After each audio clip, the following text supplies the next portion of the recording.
Welcome back to another episode of Wise Words Book Summaries. Today we're doing How to Have Impossible Conversations Part 2. And we are taking off with Chapter 4, which is Intermediate Level, 7 Ways to Improve Your Interventions.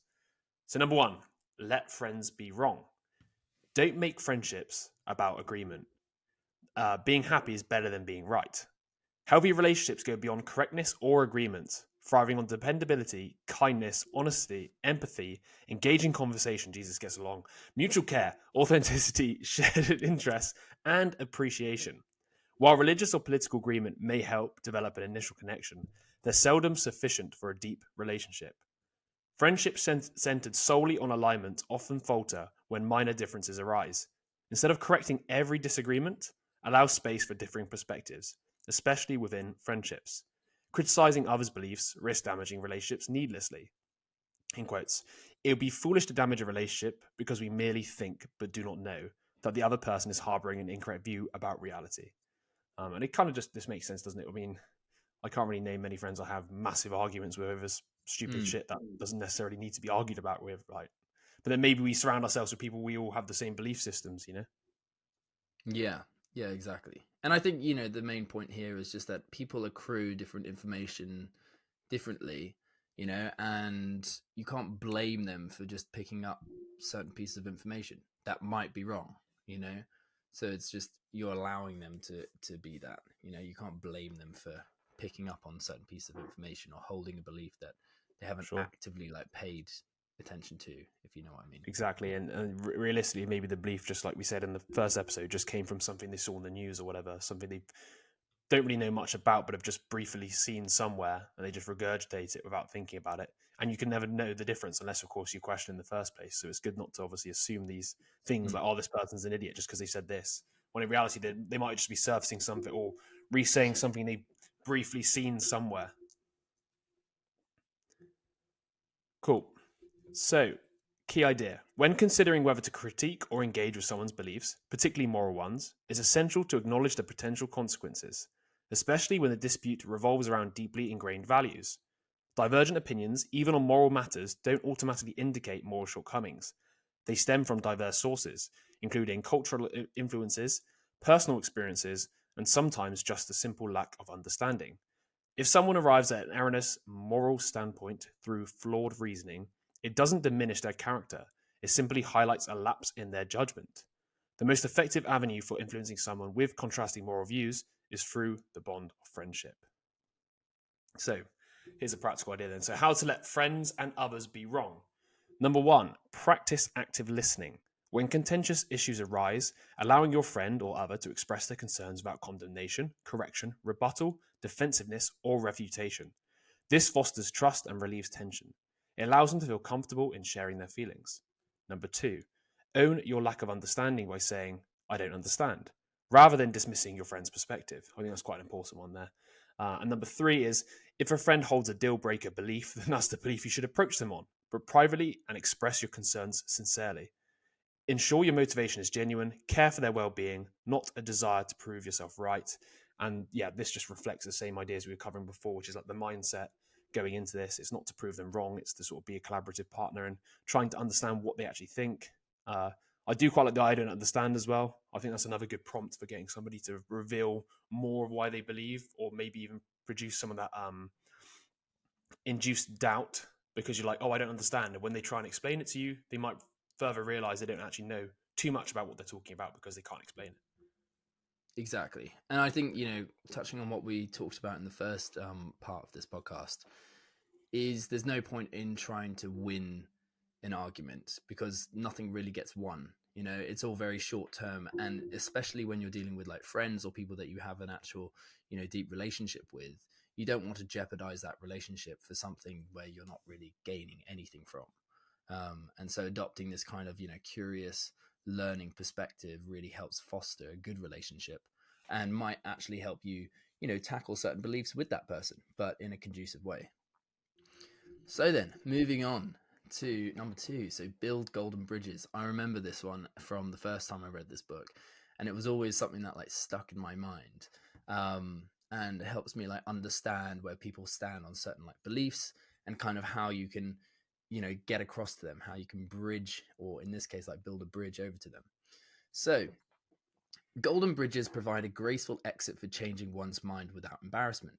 Statements like everyone makes mistakes and expertise comes from learning and evolving offer these escape routes, encouraging partners to adjust their beliefs without fear of humiliation.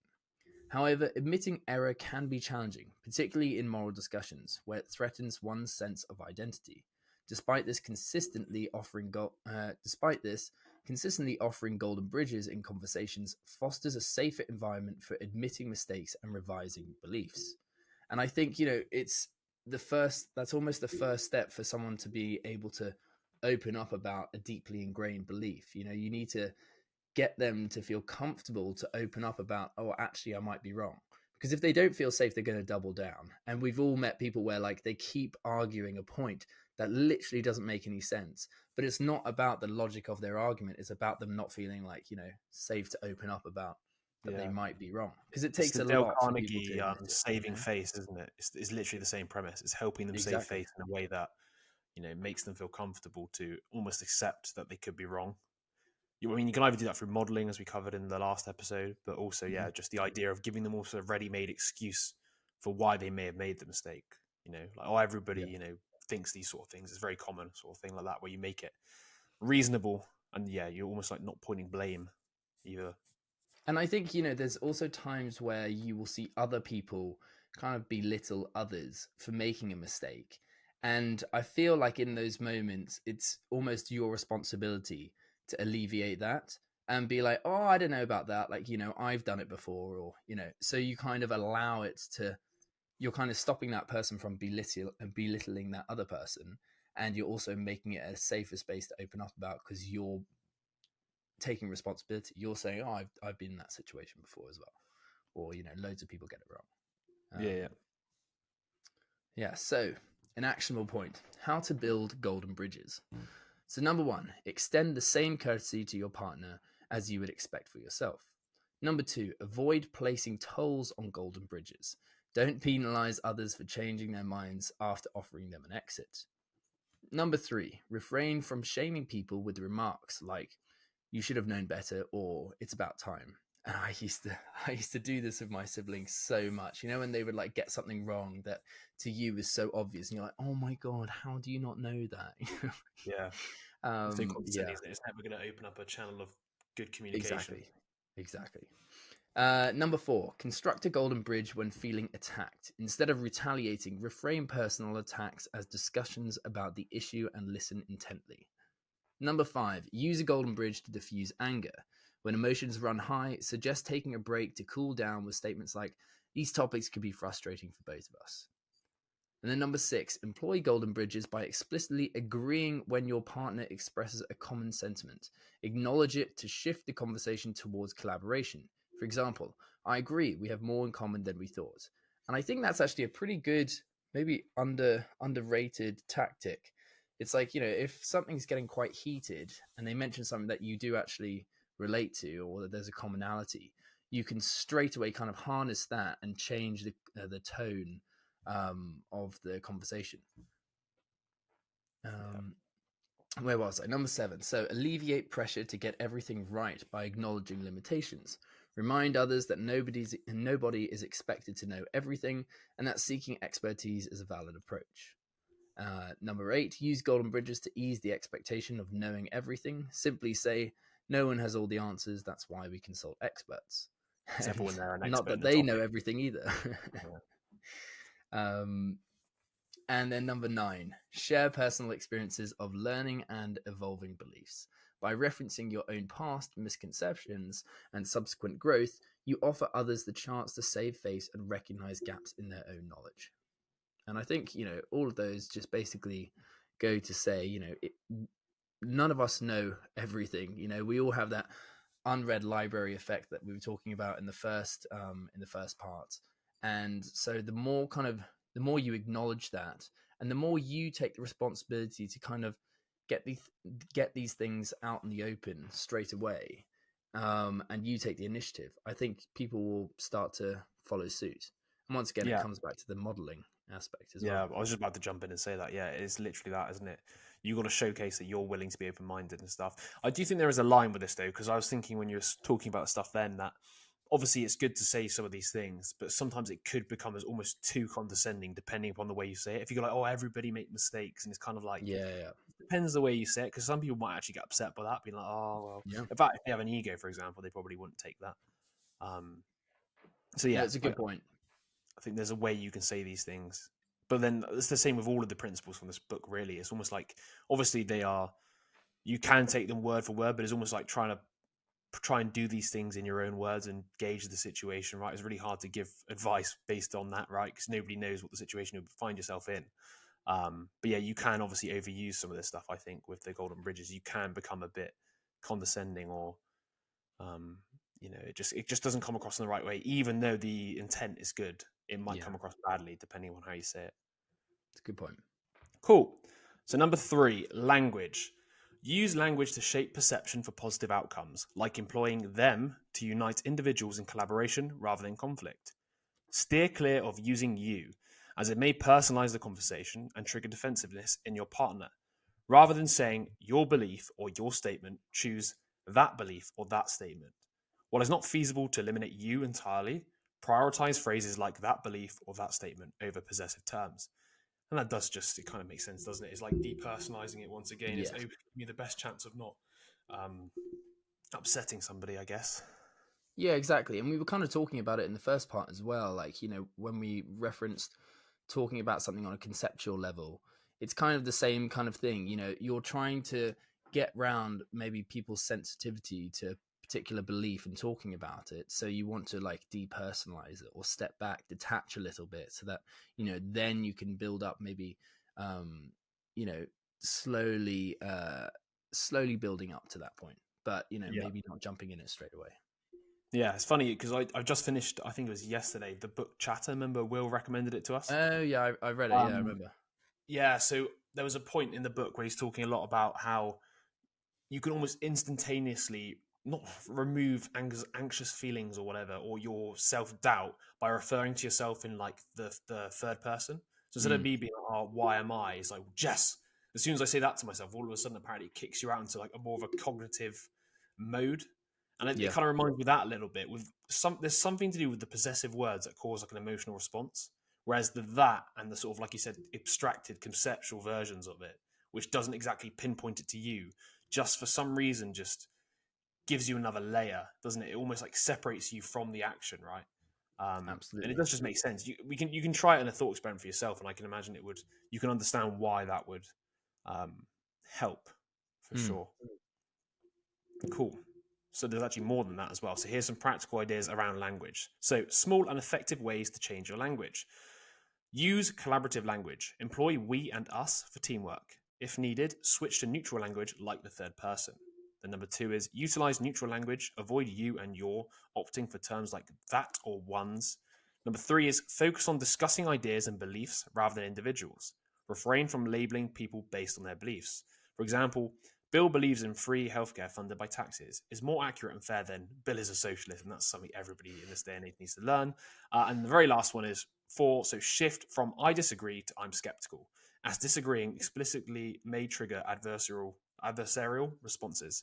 And I also like that one as well. The whole, it's not like I'm 100% in disagreement, because that's kind of what obviously I disagree means.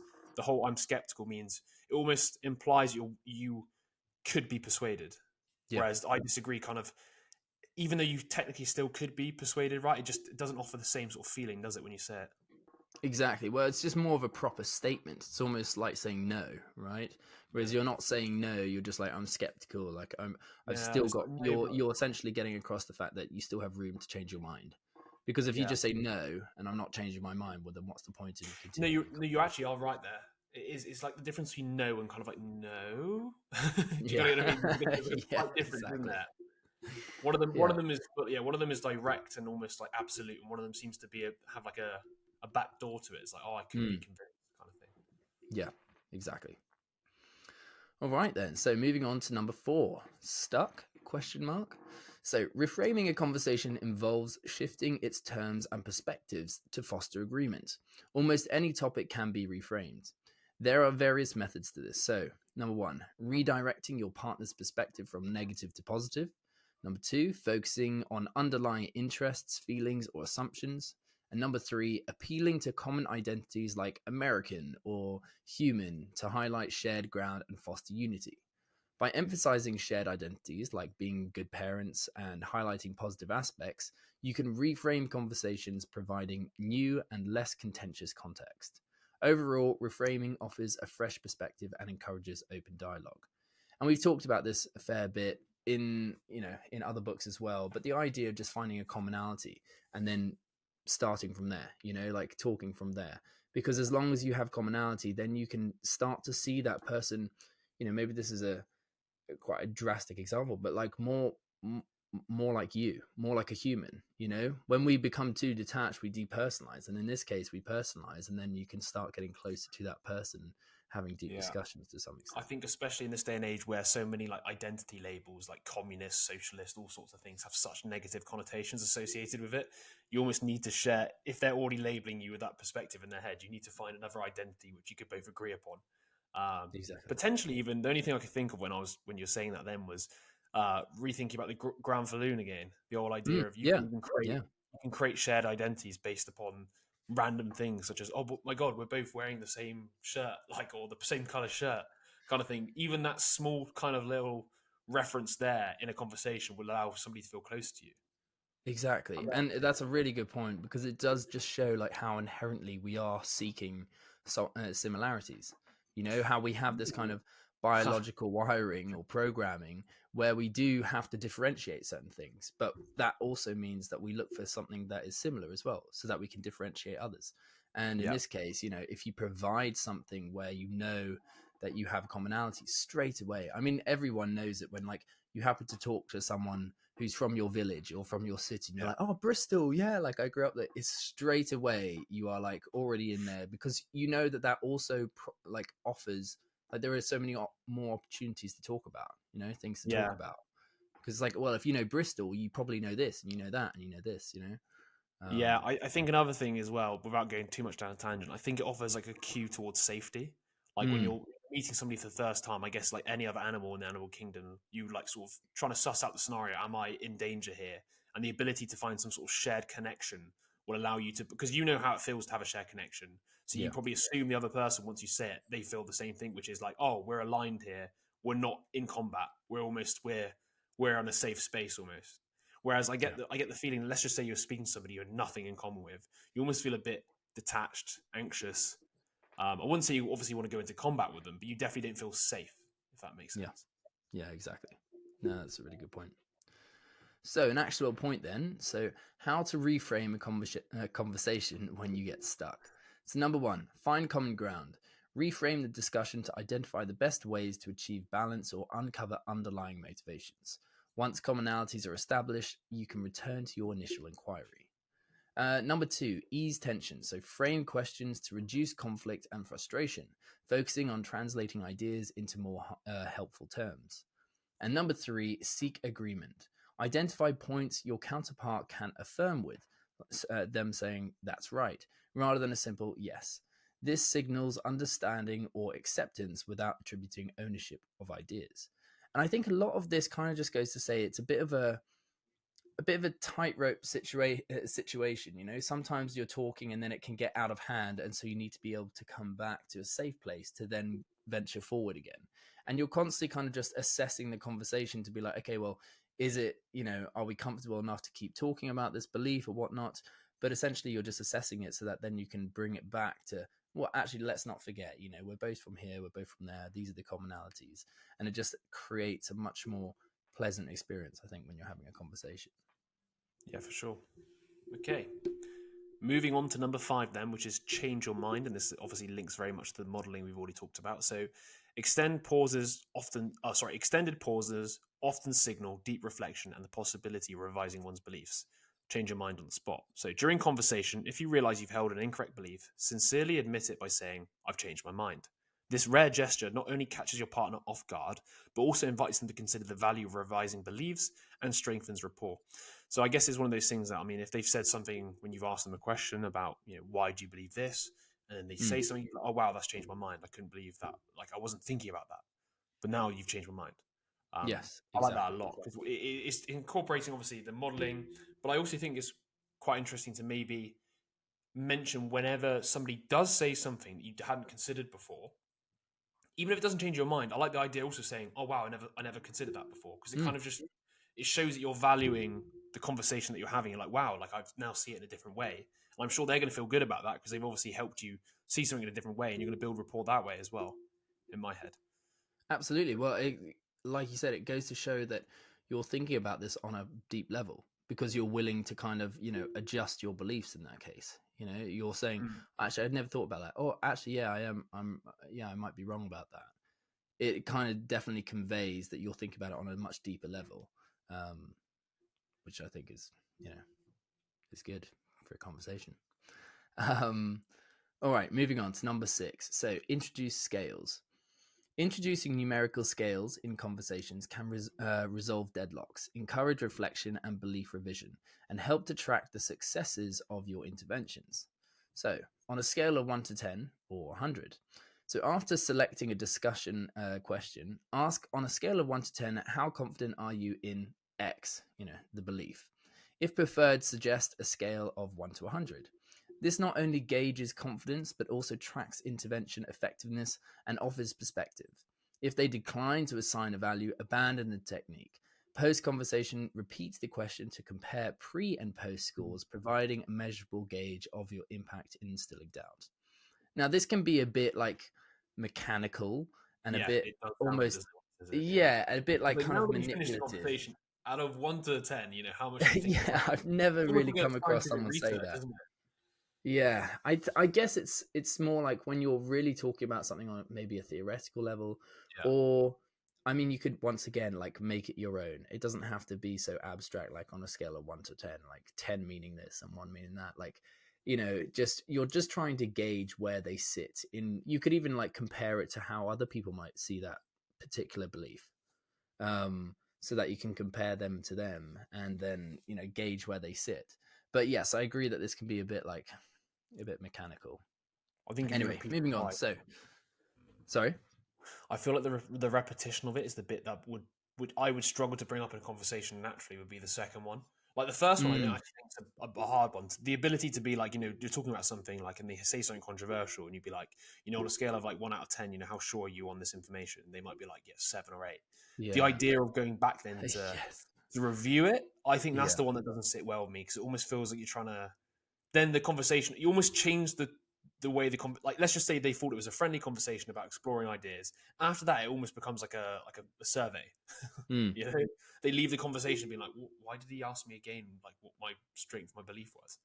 Yeah. It seems a bit And transactional. yes, exactly. That's exactly it. You're no longer dealing with someone who you're kind of. For me, it kind of makes me think that I'm no longer dealing. I'm talking to just a person. I'm now talking to something. Oh, I want something from you. I want to. I want to know whether you've changed or not, rather than just be like, "What do you think about this whole thing?" Yeah, I guess one thing you could do is I guess you could kind of use that whole modeling technique and be like, just out of curiosity, after we finish this conversation, before I asked you how strong your belief was, mine was an 8, and now it's a 4. And now So it's a 10. yeah. Do you get what I mean? Like you could almost like model it, just be like, Yeah, out of I get curiosity. you. Like Yeah, I asked you this question, and that would probably be the only way I potentially would bring it up because I just feel it's too.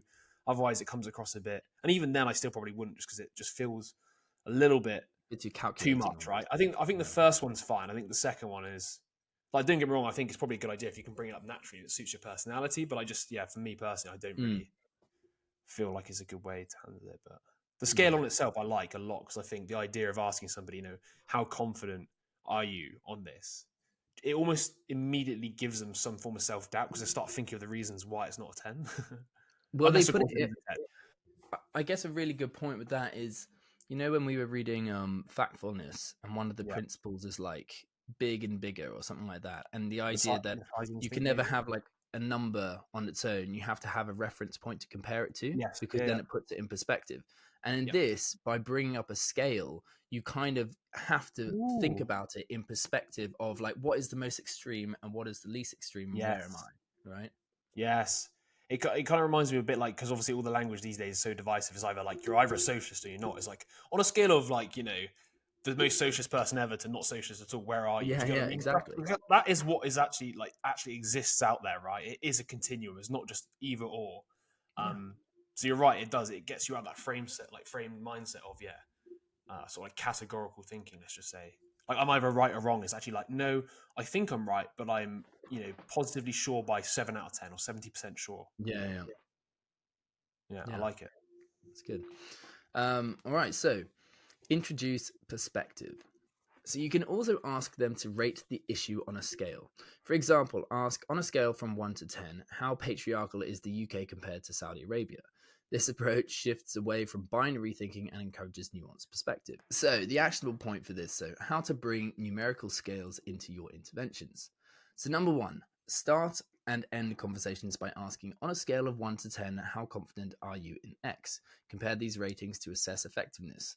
High confidence signals potential identity-related beliefs requiring exploration of underlying epistemology. Conversely, low confidence warrants investigation into reasons behind skepticism. Then number 2, during debates, use scales to transcend binary arguments such as yes it is or no it's not, and provide precision, clarity, and perspective. Number 3, employ scales to compare the significance of issues during impasses. And number 4, utilize scales to guide partners in revising their thought processes. And lastly, number 5, employ an advanced scale technique. If they rate above 6, express your lower rating and seek guidance to bridge the gap. This approach allows partners to elucidate their epistemology systematically, potentially reducing confidence and revealing gaps in understanding. This method combines epistemological exploration and calibrated questioning, which with scale integration. Bloody hell, I there's like that one. some long words, but yes, exactly. I think it's a really good point actually, because when you identify where someone is, then if you present where you are as well, you can say, okay, well, how do we bridge this gap? What's the difference? How do we get from a 6 to a 4 or 6 to an 8 or whatever? And I really actually like the point where they said establish the the significance of the issue, right? Because you might be arguing or talking about a belief that for you don't, it's not a big identity, it's not a big part of your identity, whereas for them it might be incredibly important. And I think that's a really important one, because if you know how important this belief is to someone, well, then you can take the appropriate measures to talk to them and try and explore that belief. Yeah, I like that. One of the points there was employ scales to compare the significance of issues. It could be like something like, if this belief's a rating of 10 in importance, where does this belief stand? And then all of a sudden it puts in perspective related. They almost give you their hierarchy of what means more to them. Absolutely. I mean, you could argue that an example would be whether abortion should be legal or not, and for a guy maybe it's slightly different than talk to a woman, and so you can't talk about it in such a blasé way. And considering where they may lie on that spectrum is a good indicator of how you should talk to them. For sure. Yes. Scales, everybody. There you go. So the very last part of the intermediate levels is 7, and that is outsourcing. So people often overestimate their expertise in various areas, leading to unwarranted confidence in their beliefs. Outsourcing involves seeking external information to answer the question, how do you know that? And foster curiosity in oneself or others. So the practical idea from this is best practices for bringing outside information into your conversations. So number 1 is employ outsourcing near the conversation's end. Say, I'm open to changing my mind if shown reliable data. Bring it the next time we talk, in chart format. If persuasive, I'll reconsider. This statement integrates focus on epistemology, modeling, learning, build golden bridges, and partnership techniques. Offer evidence only. Offer evidence only if explicitly requested. And that's quite a good point there. It's not like you just sort of shoving down the reasons down somebody's throat. Only if they ask you, how do you believe that, do you do that? Otherwise, it sounds like you're preaching. So number 2, when stuck mid-conversation, ask how a neutral observer would select trustworthy information sources. Another great idea. 3, What's your source? What's your source, mate? There we go. 3, combine outsourcing with golden bridges. So propose, let's revisit this later with more information, offering a shame-free opportunity for analysis without pressure to encourage analysis without immediate pressure. Oh my days. 4, If one's beliefs remain unswayed by evidence, they are not evidence-based. Hence, outsourcing becomes futile. Number 5, outsourcing applies solely to verifiable, testable questions, not moral ones, and that's a really good point. If Mm. moral expertise is invoked, respond cautiously by saying, I don't recognize as a moral authority, or I'm concerned because many claim to be moral experts, as this redirects the conversation to exploring various moral perspectives. 6, and the last one is ask, whose expert opinion can I read for more insight? Either your partner might not name any relevant experts, revealing their lack of information. 2, they might name a biased source, prompting you to inquire about its authority and counter arguments. And lastly, alternatively, they may suggest a genuine expert, offering an opportunity for learning. I like that. That number 6 for me was one of the best ones. Is where can I learn more about this? Because then they can obviously reveal to you where they're seeing this. And obviously, if they say I see this on social media, it's probably not the best Yeah, exactly. source. But I like that one a lot. And then I also do like the idea around the moral authorities as well, because yeah, it's hard to find verifiable evidence for moral beliefs, depending obviously what moral perspective you hold, right? Obviously, if you're religious, you would say probably God, wouldn't you? So it's definitely worth not getting into those sort of rabbit holes yet. Yeah, so conclusion. In certain interventions, while trying to influence someone else's beliefs, you might end up challenging and revising your own. Embrace this as the highest form of intervention. It grants you the chance to discard false beliefs and grow.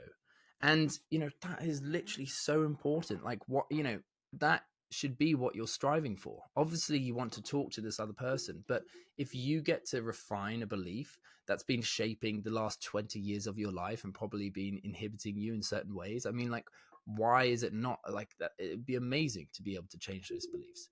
So it's just, you need to reframe your perspective on losing an argument or being proven wrong, because actually it's an amazing thing. You're getting closer to the truth. You're getting closer to holding thoughts and beliefs and ideas that actually can benefit you much more for the rest of your life. For sure. You might develop a better understanding of the opposition or the opposite Absolutely. side of the argument. But we're Yeah. partners, remember. We are partners. That's Exactly. the other thing.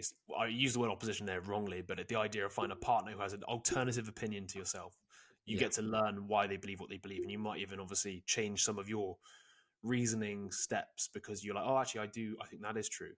I feel like in the end, I guess what it also encourages to some extent is a more balanced view of everything, in the sense that you end up realizing that not everybody sees things the same ways, and they shouldn't, and there's always like a sort of middle ground, I guess you could say, to most of these things, or alternative perspectives to most things as well. Yeah, exactly.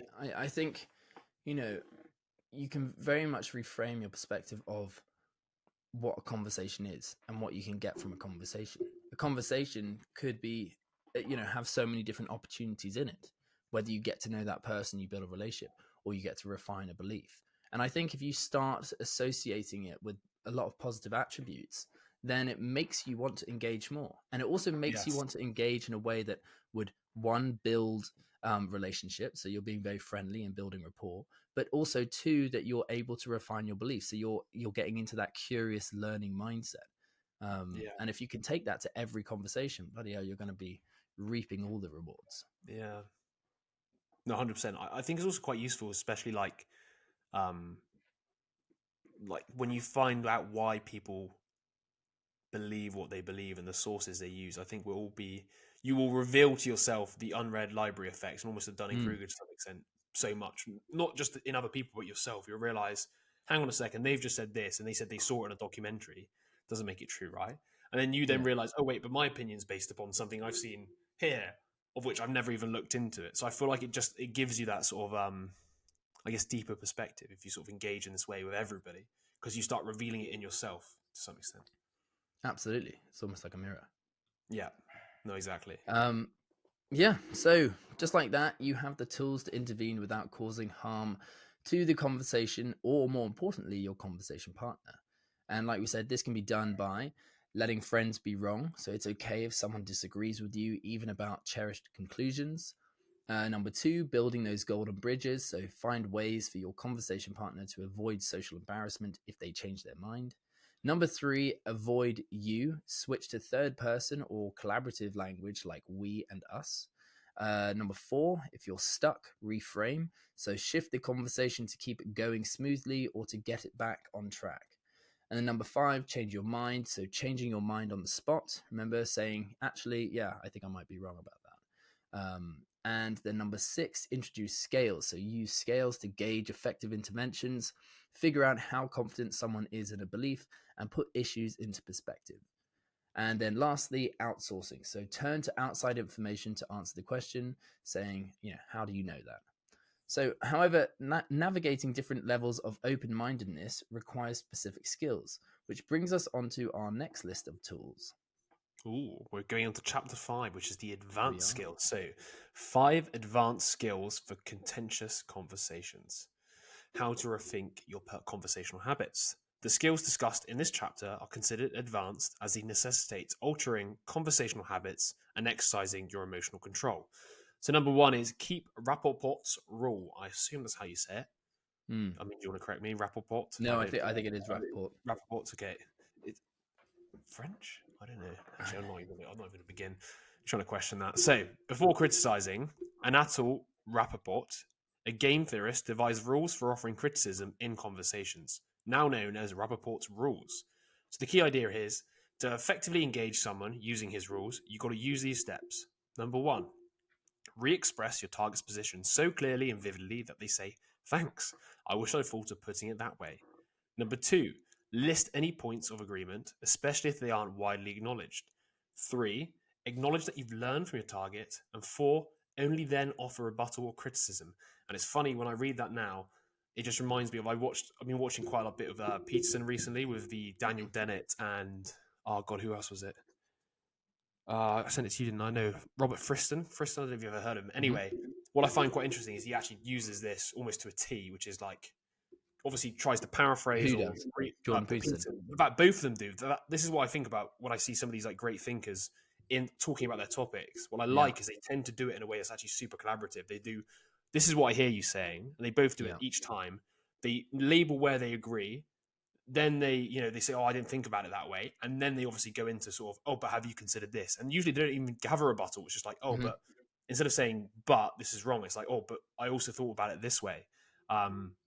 Yeah, it just goes to show it makes sense, doesn't it? I mean, even in Never Split the Difference, he talks a lot about the power of paraphrasing what people say back. We've almost seen this in all of these books, which is like you have to be able to re-articulate what somebody's saying to you back to them to build the report where they're like, okay, this person's actually listening to me.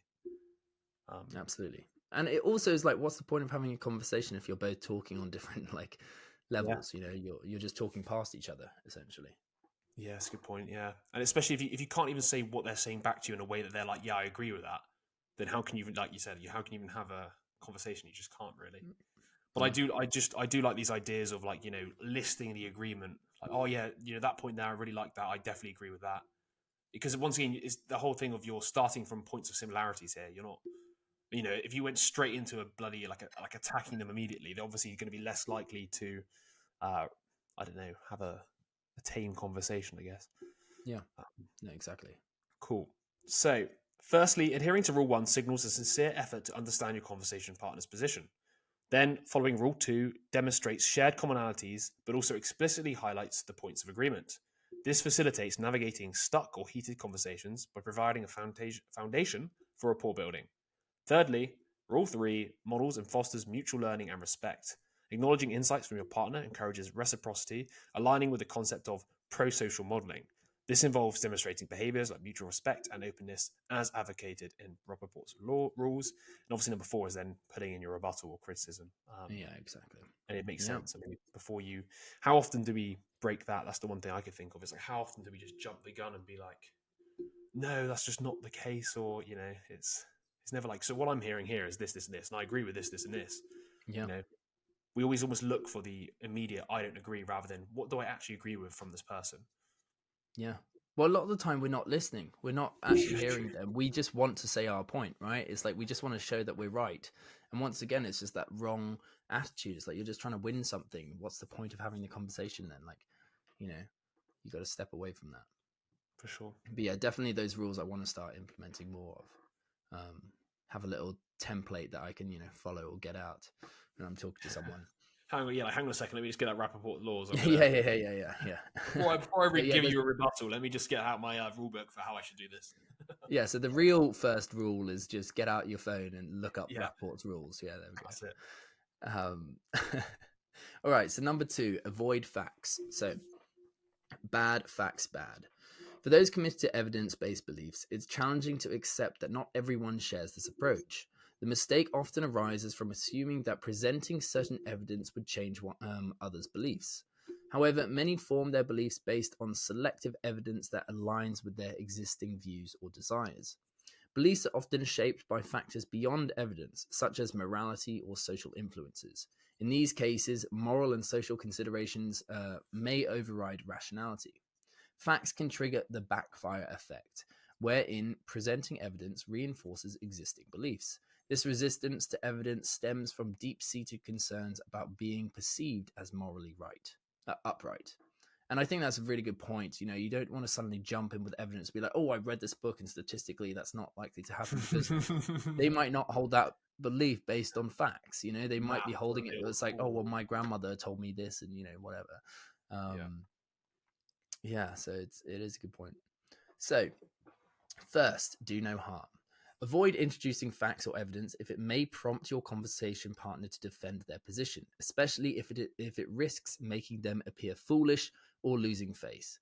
This is particularly relevant if they have invested significant resources into their belief, such as time, energy, or money, or are part of the community that supports it, like a religious group. Presenting facts can trigger a defensive response, leading them to dismiss your evidence and seek out arguments to support their position instead. And actually, I love that point about we often don't see how important these beliefs are to each other, to someone. And like we were kind of talking just before about the scales and trying to identify like how important a belief is to someone, you don't realize like how much time or effort or their whole life might be built on following these beliefs. And so you challenging them is not just challenging a single belief. It might be like the whole structure of how they live their life to some extent. You can see why they might end up being very defensive. Well, it could also, especially if somebody's maybe made some like particular hard life decisions based upon a belief, of which then, if you were to like then start doubting that belief, your whole life decision criteria kind of crumbles down. You think, oh my God, what if I had, known this in the first place? It's almost like an immune response kind of thing. It's like, oh my God, it probably hurts me more to believe, like not believe this now. So I need to just believe it at all costs.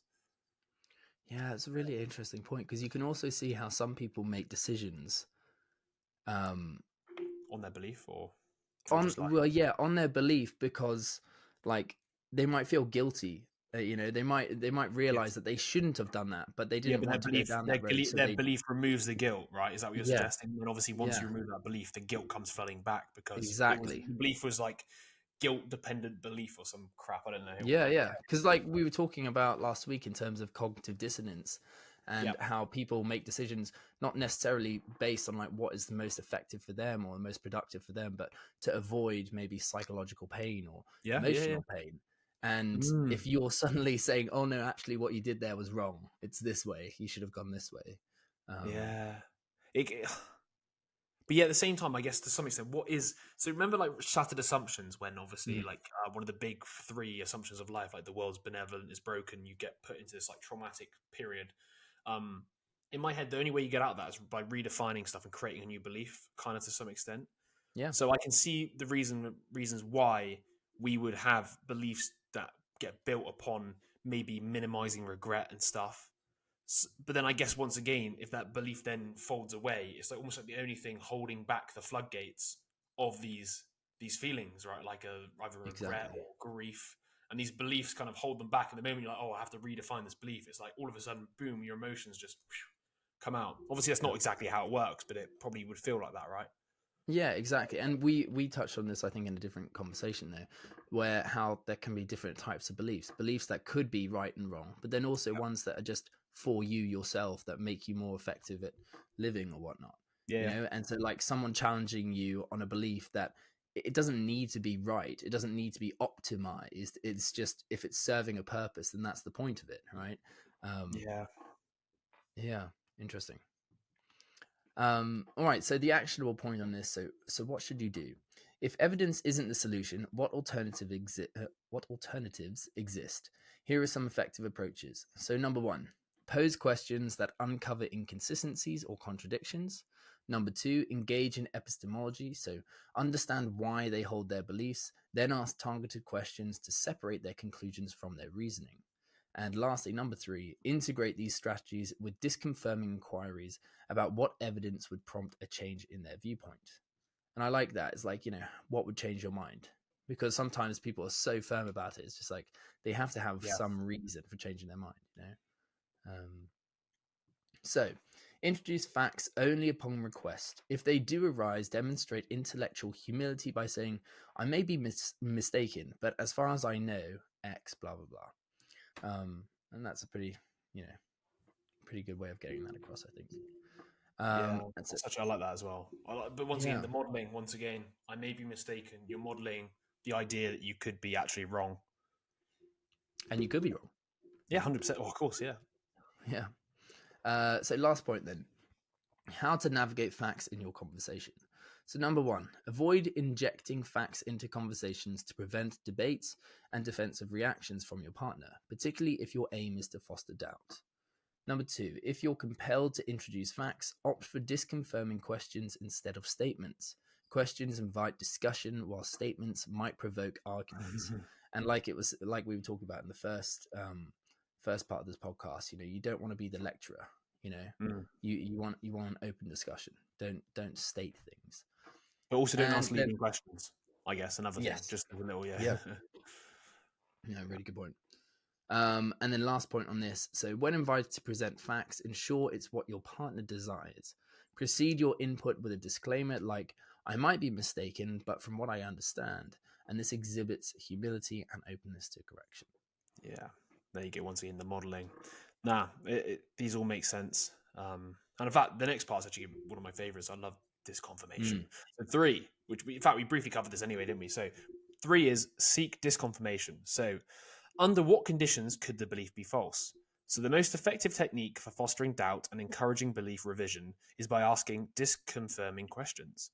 So, for an example, under what conditions could insert the belief be wrong?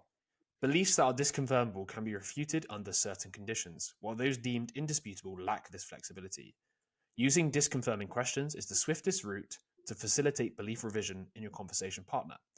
To expedite belief revision, employ disconfirming questions proves the most efficient and straightforward. So it does make sense, doesn't it? It's the whole,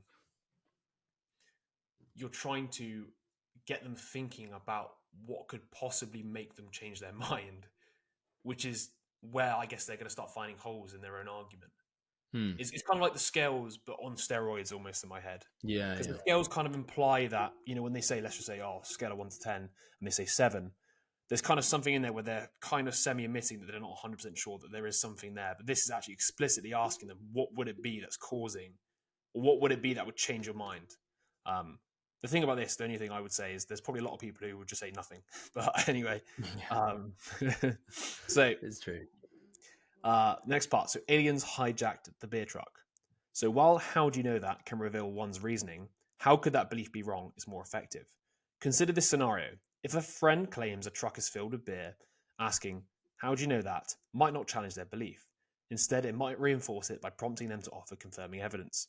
By contrast, asking how the belief could be wrong prompts deeper reflection, potentially challenging entrenched beliefs. Those skilled at intervention often pose variations of this question. Under what conditions could that belief be false? I think it's just so important.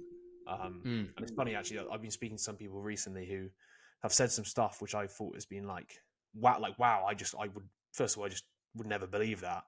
And I'm now gutted that we haven't reviewed this book before it, because I would have 100% been like, under what conditions would you think that is false? And I didn't even probe the epistemology, because in fact, that's another thing about this to some extent, is you feel kind of semi-awkward to ask these questions a little bit. It just feels a bit too much. But I guess that's obviously how comfortable you are with the person you're dealing with. Anyway, key idea. So consider 4 potential responses to the differing levels of belief. So the strongest would be, my belief can't be wrong, which is obviously no evidence is going to change their mind. The second one could be, my belief could be wrong if aliens hijack the truck. Improbable, but the belief can be disconfirmed. The third one is, it could be wrong if the driver already delivered all the beer. Plausible, indicating the belief can be disconfirmed. And then the I don't know is, further inquiry is required to determine if the belief can be disconfirmed. And I think obviously as a scale of, is somebody convincible or not, the whole my belief can't be wrong is probably up there with Yeah. nothing's going to persuade them anyway. Yeah.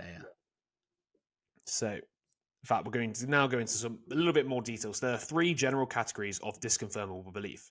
Number 1 is beliefs are not disconfirmable, the I can't be wrong response. So when someone asserts a belief, they claim knowledge. The disconfirmability of a belief reflects the certainty with which it's held. Non-disconfirmable beliefs assert absolute certainty, known as epistemic closure or doxastic, I guess, Yeah, I closure, think so. rather than presenting counter-evidence. Posing questions suggesting potential errors in the belief is more effective.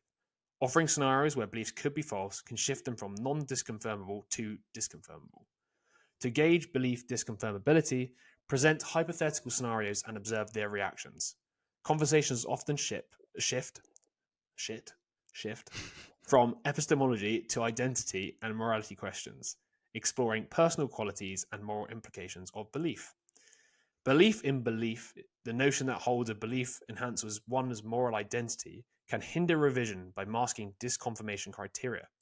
Revision of deeply held beliefs may not stem from intellectual doubts, but moral concerns about identity and goodness. And I think there's like an interesting thing here that you were saying a minute ago about sort of pragmatic beliefs and then ones that almost go down to your core of your identity.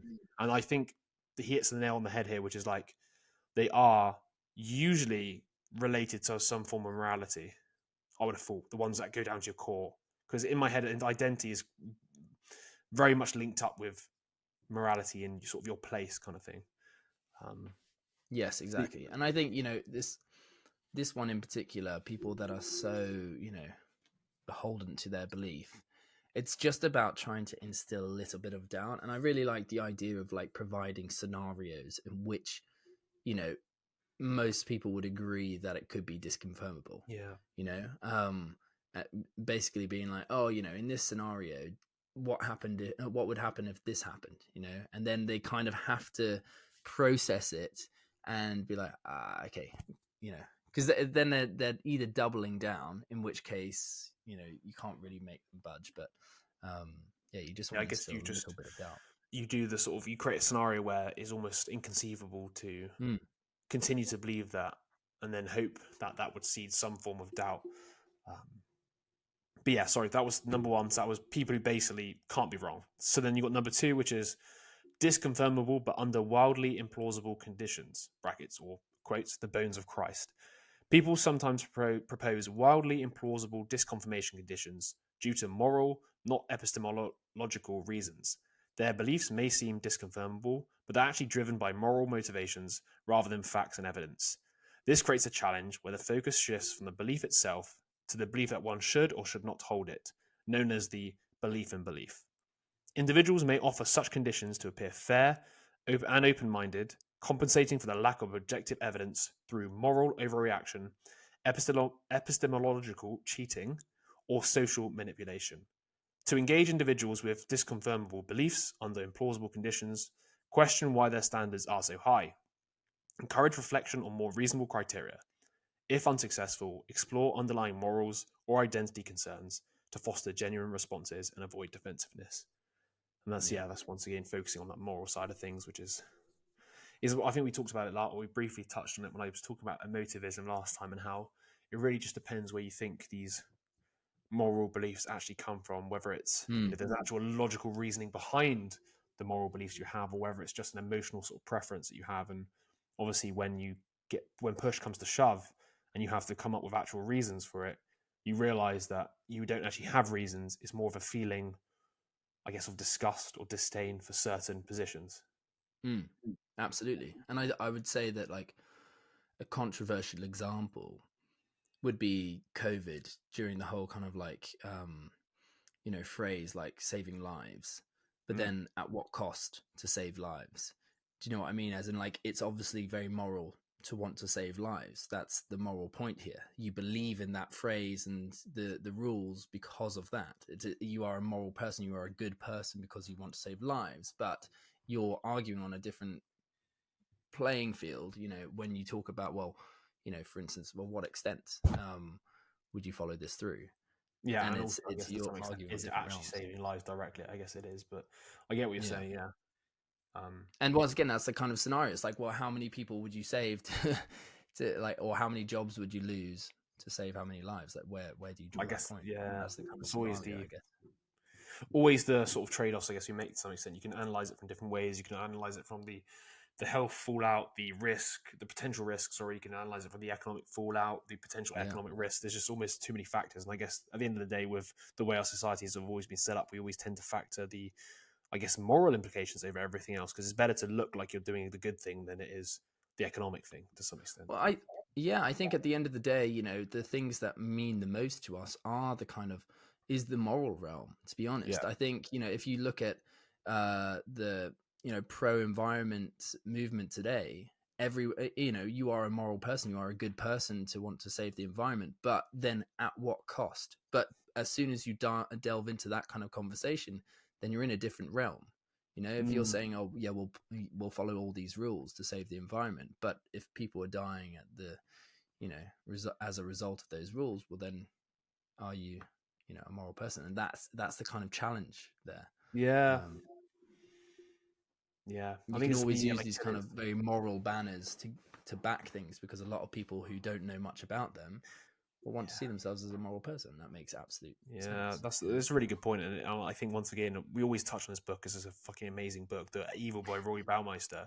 Yeah. But it just reminds me of that. It's just this whole, like, everybody's done like moral crusades, usually, put themselves as these sort of good guys out there to fix the world, and they usually commit the worst atrocities to some extent or cause the most harm because they believe, I guess, in the less the consequentialist ethics, but more just like the intention based ethics, right? Like, oh, well, the intention is good, so it doesn't matter what happens in the fallout.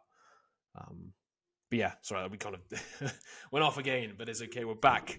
Yeah. Number 3. So we've gone through the types of disconfirmable beliefs. You've obviously got the ones which are completely unchanging. Then you've got one which is disconfirmable but under wildly implausible conditions. And the very last ones are the beliefs are disconfirmable. And here's what it would take. So when engaging someone with disconfirmable beliefs, first clarify the conditions necessary for them to change their mind. Without clarifying the precise conditions for belief revision, disagreements may arise regarding the sufficiency of these conditions. Then shift the focus towards evaluating the validity of information sources. Avoid acting as a messenger or imposing personal beliefs, as this will hinder the reflection process necessary for the belief revision.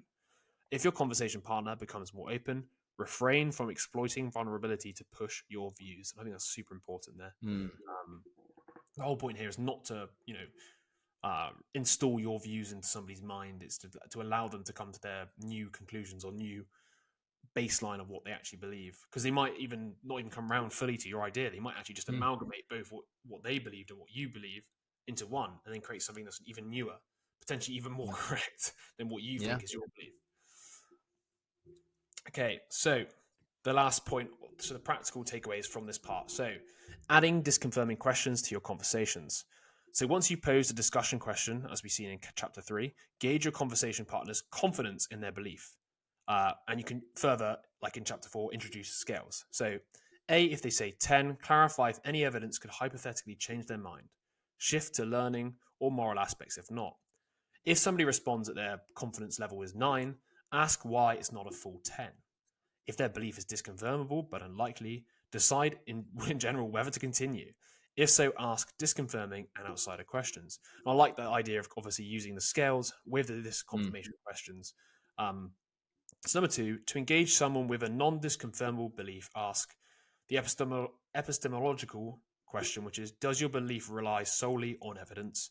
And then the moral question is, how does holding this belief align with intellectual honesty and openness to revision? Then number 3, if this confirmation falls with a staunch 10 believer, use this template. Ask them to reflect on beliefs from a significant time back. Then inquire if any beliefs have changed over that period. and then transition finally to discussing their current beliefs' potential for change. So that's quite a good one. It's, asking them to reflect on when something has changed their mind in the past and seeing if they can find maybe some sort of similarities in the current situation. Yeah, and just the idea that you can always change your mind and that you might not know everything all at once, and that it's not all absolute. I think just the idea of presenting that to them might make them change their mind, or be a bit more open to it. So next point, number 4, yes and we've kind of touched upon this in multiple books, but we'll go over it briefly here. Seems to come up a lot. Yeah. So good riddance. So to enhance the flow and positivity of conversations, try replacing but with and. Beginning with yes and shows appreciation and encourages further discussion, fostering collaboration and openness. By avoiding but, you can prevent defensiveness and maintain fluidity in conversation. Instead, use and to build on your partner's viewpoint. Even when you disagree, starting with interesting followed by and keeps dialogue constructive by acknowledging your partner's input while offering your perspective. Combining Rapoport's rules with yes and reinforces acknowledgement and a willingness to listen and learn.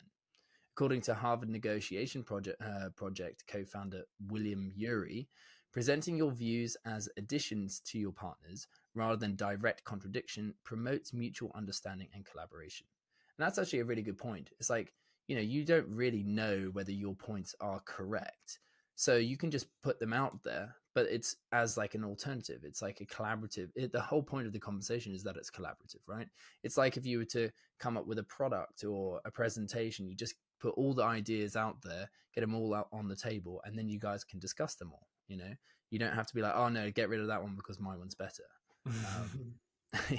Skill number 5 then, dealing with anger. So the first principle, I guess, is anger calls forth anger. So conversations with anger escalate, causing more than just damaged discussions. They harm relationships, end friendships, and may even lead to physical harm. As Groucho Marx once said, speak when angry and you'll make the best speech you'll ever regret. Overcoming anger starts with recognizing it's early in yourself and your conversation partners. Anger typically stems from frustration or offense.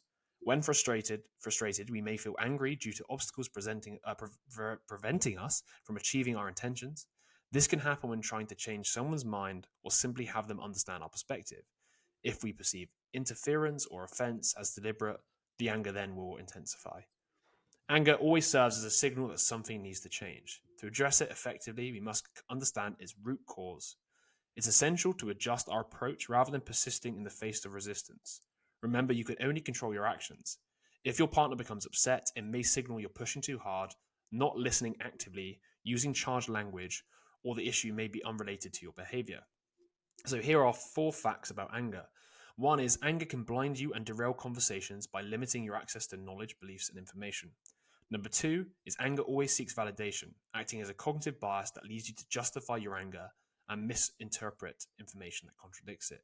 This can lead to assumptions or bad intentions or immorality in your partner's actions. 3. Emotions, including anger, have refractory periods that impair information processing, lasting from seconds up to hours. Waiting it out is the only option. And lastly, understanding and avoiding anger minimizes its impact on conversations and life. And yeah, basically, it's just restricting your ability to have a conversation, essentially, especially an open and honest conversation. So, well, that makes a lot of sense, though. You think about like how your emotional aspect of your brain is engaged.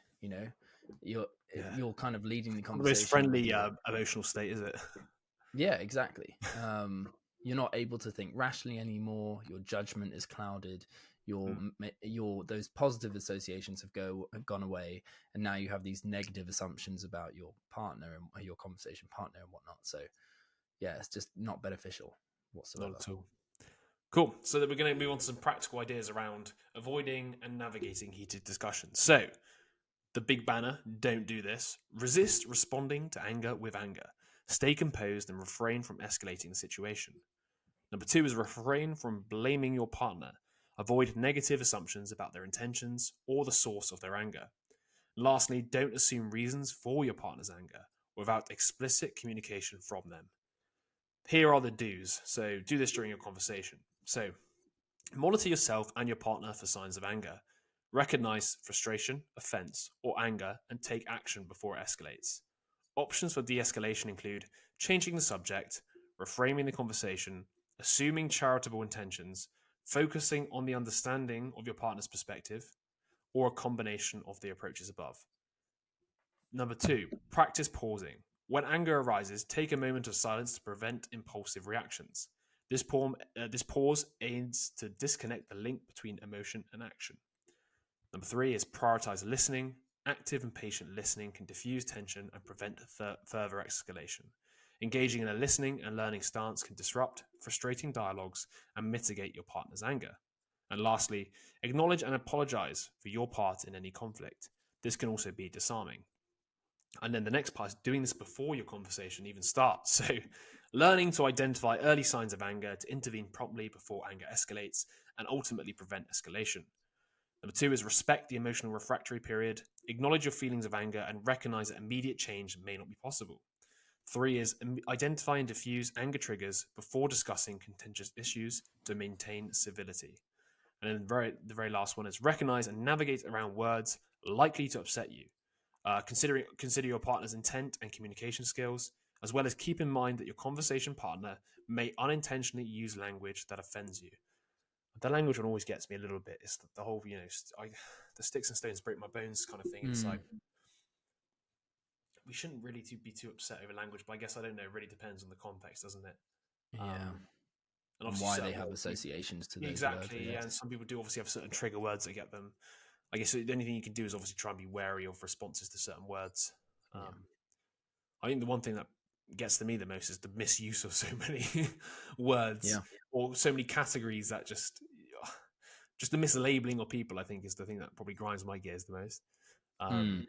Yeah, I completely agree. Just straight away going to like name calling. It's just like, if you not listen to anything this person said or stands for or whatnot. Yeah. So a special note about acknowledging anger. So pointing out anger can escalate tensions, often perceived as an accusation. So reframing anger as frustration and describing the dynamic can help. For example, instead of saying, you're getting angry, which I can 100% promise never, ever chill somebody who's angry out. Especially when it's using me. So he's like, you're angry. I'm like, I know. So acknowledge the depth of disagreement and express empathy. And you could say something like, our disagreement seems deep and I understand the frustration. Perhaps we should set this aside for now. Understanding your partner's perspective is essential. But I think on that point, the whole idea of reframing it to frustration is probably better to some extent. Because I feel like it's quite interesting when you think a lot about the emotions we all feel. Depending upon your emotional vocabulary, we tend to bucket differing emotions under the same thing. So frustration technically obviously is a form of anger, right? But they are kind of semi-different to maybe outright violent anger sort of thing where you actually want to harm somebody or whatnot, right? These things, there's different emotional states. And if you lack the words to describe it, you just think, oh, I'm angry. Like there's no sort of nuance. Whereas at least if somebody says frustration, then it might be like, yeah, you know what, I am frustrated. And then you can both look for the reason why you're frustrated. Yeah, exactly. So yeah, keeping on. So we've got the best practices for dealing with anger. So these are obviously easier said than done when you're in the moment. So 1 is resist the urge to counterattack. Lashing out only fuels escalation. Your aim should always be to de-escalate the situation. 2 is listen attentively and ask clarifying questions during the tense conversations. 3 is acknowledge tension and negative feelings like stress or anxiety. 4, avoid the word anger. Instead, use the word frustration. 5 is take a breather. Slowing down the conversation will help to calm tensions. And lastly, offer empathy immediately after a tense moment to deepen the connection. They're all pretty self-explanatory, aren't they? So now we've covered the 5 advanced skills. So we got the number 1, which was keep Rapoport's rules, re-express, list points of agreement, mention what you learned, only then rebut. 2, avoid facts. Do not bring facts into a conversation, unless, of course, explicitly asked for. 3, seek disconfirmation. Ask questions such as, how could that belief be incorrect? 4 is the famous improv technique, yes and. Eliminate the word but from your spoken vocabulary. 5 is the dealing with the anger, such as knowing thyself and everything we just mentioned above. So you should now be able to navigate conversations with just about anybody. We've covered the basics, the intermediate, the advanced. So you should now be effective at reaching those individuals with more closed minds. But after even doing all these levels, there is more. Additional strategies are still necessary. All right, so chapter 6 expert skills to engage the closed minded, starting with synthesis. So, synthesizing entails refining beliefs by incorporating partner viewpoints and disconfirmation statements to foster genuine understanding, not just agreement. It's beneficial for at least one, preferably both parties, to remain open minded. Advocating for the opposing argument can provide valuable insights, challenging one's own inclinations and enhance the discussion.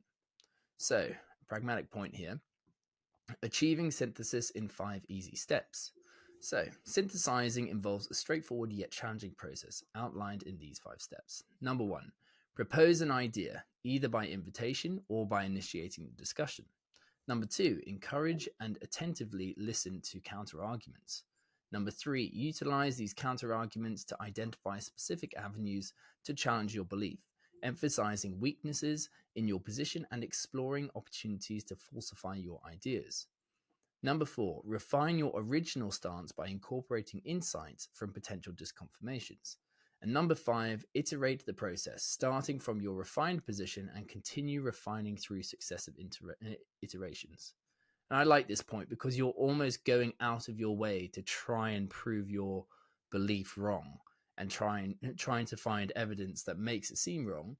And also in that whole process, you're getting their perspective, you're getting their counter arguments, and you're also modeling behavior that they might come forward and say, actually, yeah, maybe my belief is wrong. Let's talk about this. Let's discuss it and see if there's any ideas out there. And then once you kind of mentioned this before, actually, a bit earlier on, where a bit of your belief might be right, a bit of theirs might be right, and then you kind of synthesize it, and you get something new, something that might be more accurate.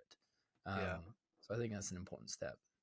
No, 100%. I mean, that's I guess the aim to some extent is to allow yourself to be open-minded for you also to be corrected. I mean, you may think, oh, here I am speaking to somebody who's closed-minded or an ideologue, and then they come up with some sort of reasoning and actual proof that you're like, oh, hang on a second, do you know what? I didn't even factor that into my belief, and now all of a sudden you can factor it in, and your belief is now improved. Exactly. Yeah. So, number 2 of these expert skills, we got help vent steam. So, the practical idea here is talking it through. So, listen attentively as your friend vents, using conversation deepeners to encourage further exploration. To begin, say, tell me more, and how does that make you feel? Then listen, listen, and listen.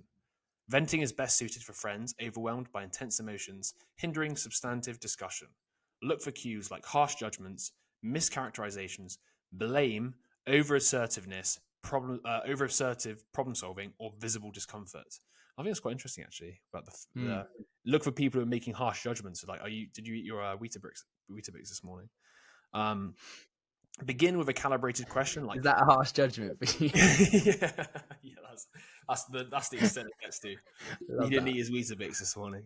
Yeah, I'm sure they had that in mind when they were writing this book. Actually, yeah, those people with harsh judgments, those non-Weetabix. What is it? No, the famous one is the Snickers, isn't it? It's like you're being a diva, isn't it? Or whatever it is. Yeah. Did you get your Snickers? Yeah. So another one is begin with a calibrated question like, how has this situation made you feel? And refrain from arguing or rebutting. Another thing is prompting for deeper concerns if your friend indicates there's more to share. Help your friend express feelings with precision, distinguishing between emotions like mad, angry, and frustrated. Encourage them to unpack the contents of their feelings without labeling them yourself during venting. Then you've got acknowledge your friend's emotions by echoing the specific term that they use. So if someone says, I'm frustrated or outraged, repeat these words back. For example, respond with, yeah, that does seem frustrating, or indeed, that's outrageous. And then you've got be an active listener. When your friend vents, show genuine interest by using conversation deepeners. Once again, like tell me more, or how does that work? If a conversation does reach an end, transition to Rapoport's rules, restate, acknowledge the points of agreement, and express what you've learned. Then let your partner guide the conversation direction. Every time they finish talking, pause for a few seconds before you say anything. Do not rush to fill the conversational pauses. And lastly, be prepared to manage anger or frustration or exit the conversation if necessary. And to be honest, all of this stuff here is being covered in all the other books you've read around communication. You've got to go check out this podcast episodes, but it is all of that the same, like active listening, paraphrasing what they're saying back, labeling and acknowledging emotions, getting them to talk more about it, and just, all of it could be summarized to some extent, but just listen. Yeah. All of it, really. That's literally it. Just trying not to like jump the gun and push your own ideas in when someone is in like a kind of, an emotional state that isn't optimal for you to do that. You're just going to make it much worse. Throwing fuel on the fire. All right, so moving on to number 3, Altercasting. And I think we mentioned this briefly in the first part, but I really love this point. I think it's great. It kind of is in line with what we were talking about in terms of, talking about something on a conceptual level, or detaching, getting away from kind of depersonalizing it so that someone can understand it better. So, assigning a role. Altercasting is a powerful technique for behavioral influence, involving assigning individuals alternative roles to facilitate persuasion. For example, by visualizing themselves as moral individuals, critical thinkers, or civil communicators, individuals are encouraged to generate solutions or behaviors within those roles. However, it also risks reinforcing negative traits if individuals are cast negatively, such as lazy or closed-minded. So to address ethical concerns, limit altercasting to 2 conversational techniques. Number 1, remove your preferred solution. And 2, emphasize virtues like civility and open-mindedness.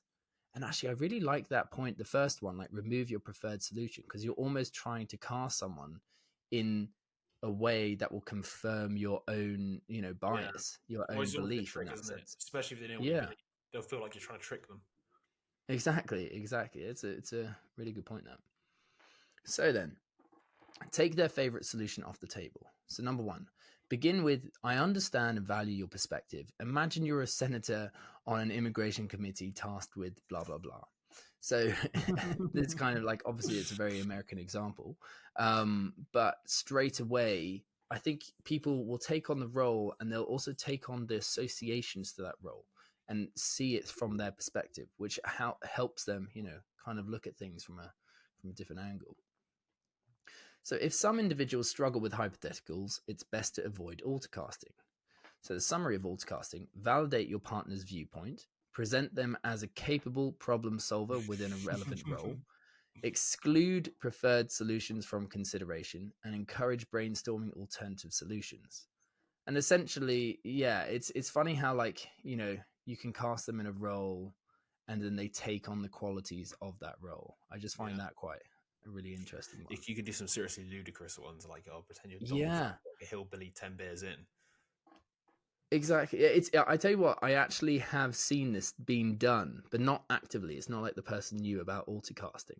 And I think I've used this example before, but I remember being at my pub once, working at a pub, and this guy was outside and he was causing a ruckus to all the all the customers who were like eating outside, and he was like throwing his bike around. He was asking people for cigarettes and then like kicking off. And this geezer who would like come in all the time, was like a regular, like really nice guy. He just went straight up to this guy and was like, "You're better than this, mate." And although you're not like altercasting him into a role, you are in a kind of way by saying, "Look, this is your ideal version. This is you. You're much better than this. You're not this." And straight away, this guy just like chilled out and just went off. And it was just so remarkable to see. And obviously this guy didn't do it intentionally in terms of like, oh, I'm going to altercast him into a better version of himself. But straight away, it was almost like he was put on this pedestal and he had to stick with it. Really interesting to see. I remember you telling the story. Yeah. You put them in a role that's like, it's very hard, unless of course they're in a really dark place. They're always gonna be like, yeah, you're right, I'm not always like this. I'm probably better at this, so I'll just walk off. Yeah, exactly.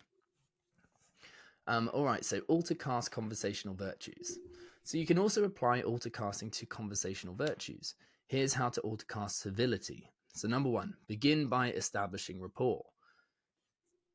Then number 2, cast your partner as adept at fostering productive civil dialogue. You might say, "You strike me as someone who's skilled at maintaining civility in conversations." I mean, I'd probably never, ever say it word for word like that, but you get the point. You can turn it into your own.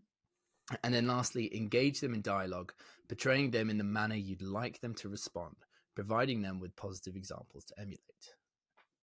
And so the pragmatic point here, how to create the conversational partner you want to have. So number one, acknowledge their perspective, then cast them into a creative role where their preferred solution is not on the table. Encourage alternative solutions. And that's a really good point, because that's what you're trying to do. You're trying to get them away from just putting their own point across. Number two, portray your partner as a skilled conversationalist, highlighting their ability to maintain civility or composure. By kind of saying like, oh, you seem like someone who's really composed, blah blah blah. You know, you're Chilled, attributing maybe. those qualities. Exactly. And then number three, if they resist the role you assign, explore other techniques. And then lastly, recognize and respond to attempts to cast you into a role, deciding whether to accept, decline, acknowledge, or respond in kind. You know. So when Jess, you're talking to me and you're like, look, imagine you're a pirate and Arr. Arr. Let's go plunder. Yeah. Oh, dear. Cool. So we're moving on now to number 4, which is hostage negotiations. You know, for all those times you're involved in one of these. So you've got 6 techniques that negotiators use to accomplish this objective, how your conversations can benefit from hostage negotiation techniques.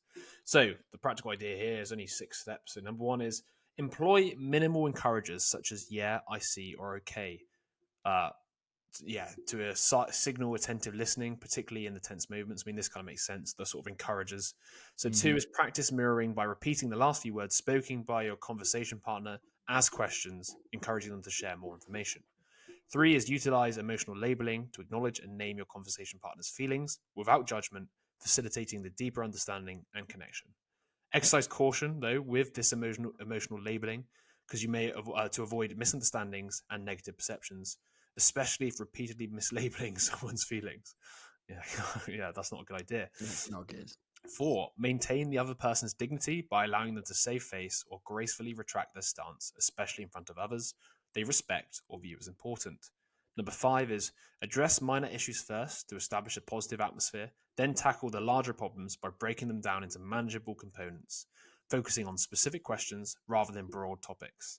And lastly, provide specific examples or case histories instead of relying on statistical information, as vivid examples tend to have a greater impact on behavior. And I'm 90% sure most of those ideas came from Never Split the Difference, apart from the last few. Yeah.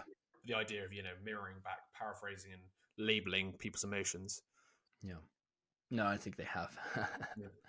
Actually, I wonder which one was written first. No, it was definitely Never Split the Difference, I think.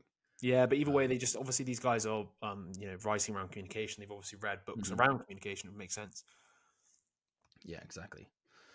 All right, so moving on to number 5, probe the limits. So unmasking disingenuous statements. So by probing the boundaries of a belief, you can expose inconsistencies between professed beliefs and actual behavior. Humans are sensitive to belief consistency, so revealing these inconsistencies can prompt individuals to reconsider their views. The aim is to illustrate that their stated beliefs may not align with their actual convictions, a phenomenon often termed verbal behavior. So, pragmatic point here. Using the unmasking formula to face implausible beliefs. So, number 1, apply Rapoport's first rule, express their position so clearly, vividly, and fairly that they acknowledge the clarity. Then, number 2, explicitly confirm your understanding of their belief, providing an opportunity for reconsideration. So, an option here is if you possess a characteristic that they have targeted, politely request permission to inquire further for understanding. Or another option is, in this preliminary stage, inquire about the belief's origin and duration to grasp its foundation. Then you want to go on to exploring the belief's practical limits by questioning its applicability in various contexts. Then ask if there are circumstances in which they might act inconsistently with the beliefs and prompt them to provide examples. So if they deny any exceptions, continue exploring with additional scenarios. And we kind of talked about that before, but basically it's just showing those inconsistencies. And then lastly, based on the responses, assess if it's feasible to sincerely hold and act upon the belief. If deemed impossible, follow up by asking how one can tell when to act upon the belief and when to make an exception. Or if the belief's feasibility is upheld, consider potential discrepancies or reevaluate your understanding of your adherence to the belief. And this is a really good point, actually, because there's a lot of times where we hold something, but actually there's just so many inconsistencies with it in our life, our actions, our behavior. And beliefs aren't necessarily like principles, like universal principles that can apply to all contexts. So it kind of just goes to show you that not all beliefs are, absolute. And you're starting to pick away at that, in someone's brain if you're like, oh, well, actually, this belief isn't applicable in this context. Yeah, I mean, I was just thinking off the top of my head. Imagine, people say, like, people have beliefs about their identity. Let's just say as well, like, oh, I'm somebody who has, not me, but just hypothetically, I'm somebody who has self-control. Let's just say that. And you might have areas in your life where you have great self-control, such as maybe your gym or whatever. But then you have other areas where you're terrible for it. So it just goes to show you can have beliefs that don't actually match with your actions, or maybe you actually believe deep down. You almost create these compensatory beliefs. Don't need to be like, oh, let's say you have good self-control, but you maybe, I don't know, smoke or something which is detrimental to your health, and you claim you care about your health. You'll then come up with other beliefs surrounding why you smoke or whatnot. Yeah. Which cover up the cracks in that belief, which is, oh, I do actually have great self-control. But then there's obviously disproving evidence of maybe this, which you said you should be able to control. And then you'll create some sort of like thing to like a bandage just to put over it to be like, no, it's okay because of this, this, and this. But then we also still have that one belief that still withstands it for some reason, even though that technically is enough disproving evidence to say you're not, got the best self-control. But then you do at the same time because you have self-control. Let's just say there's a like fitness area of your life. So it's kind of that weird thing where it's like you're both at the same time. Like you do have good self-control, exactly. but you also have bad self-control. Just depending, like you said, on the context or whatnot. So it's really hard. Well, We'll always be hypocrites to some extent because our beliefs are almost context dependent, situation dependent. Oh, I'm a really nice, kind person, but my bodily instincts might kick in if there's a gunner over there. I'm just going to sprint that way, and everybody else is sprinting all sorts of directions. Nobody's stepping up and being the hero, right? So those people reserve the movies. I guess in this circumstance, because you're dealing with people who hold such stringent beliefs, is that you're just trying to show that there is instability in some of them. That you can change your mind. It's not that they, because, for instance, you could say that, oh, like I'm really into fitness. I'm always like pretty disciplined, and then you miss the gym once. Now you are still that fitness oriented person. But it just goes to show you that like there can be chinks in the armor. It can change the belief. A good point of that is we don't really define when we would change our beliefs, and I guess this is where this stuff kicks in. For example, you could be like, yeah, well, I go to the gym 5 days a week, but we don't define, or sorry, like care about my health. I'm somebody who cares about my health. I go to the gym 5 times a week. I miss it one day. We don't define, I guess, that one area as part of the definition of what makes me a good gym goer. If that makes sense, I don't think we have a clear definition in our heads. We just kind of like put it all together and just assume we are. Does that make sense? Or am I not being that clear? Because I just feel like we don't really look for like you said, the evidence there, which is like, oh, let's just say you missed one day. What point do you transition from somebody who cares to not caring? If that makes it easier to understand, like, is it when you hit a criteria of, oh, I missed it for 3 weeks, or does that permanent belief about yourself continue even if you get to the point where you're, years, I guess. There's no like clear. There's no clear definition in my head for when somebody switches a self-identity belief. It's kind of what I'm trying to say. Yes, no, exactly. Yeah, and I guess think about it that way. I guess a tactic here would be to try and present a definition of that, because all you're trying to show is that beliefs aren't permanent, and that's what like the concept of like formulation. So in like CBT, the idea is to prove that if I hold a belief that if this if I go and do this, this is going to happen, and all you're trying to show is that that doesn't have to happen, just to show that the belief isn't permanent and isn't fixed, and can change, because that's all you're doing. That's all you're trying to like pick away at. You don't need to try and replace it with a new belief. You're just trying to show that you can change beliefs. We're also resistant to changing beliefs to some extent.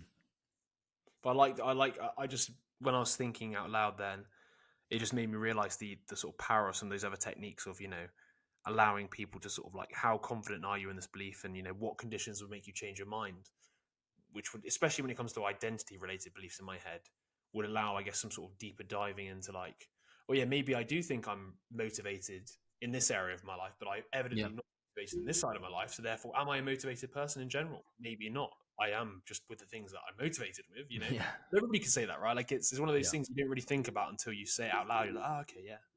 Like I am this person, but I'm also not this person because there's other areas which I neglect from this same trait which benefits me in this area or whatever. Yeah. Yeah, sorry, a little bit of a sideway there. So we're now on to number 6, I believe, counter intervention strategies. So the key idea here is if you suspect somebody is trying to intervene in your cognitive process or beliefs to instill doubt, you have 3 choices. Number 1 is to embrace it, 2 is to decline to engage, and 3 is to employ counter interventions. So go with it.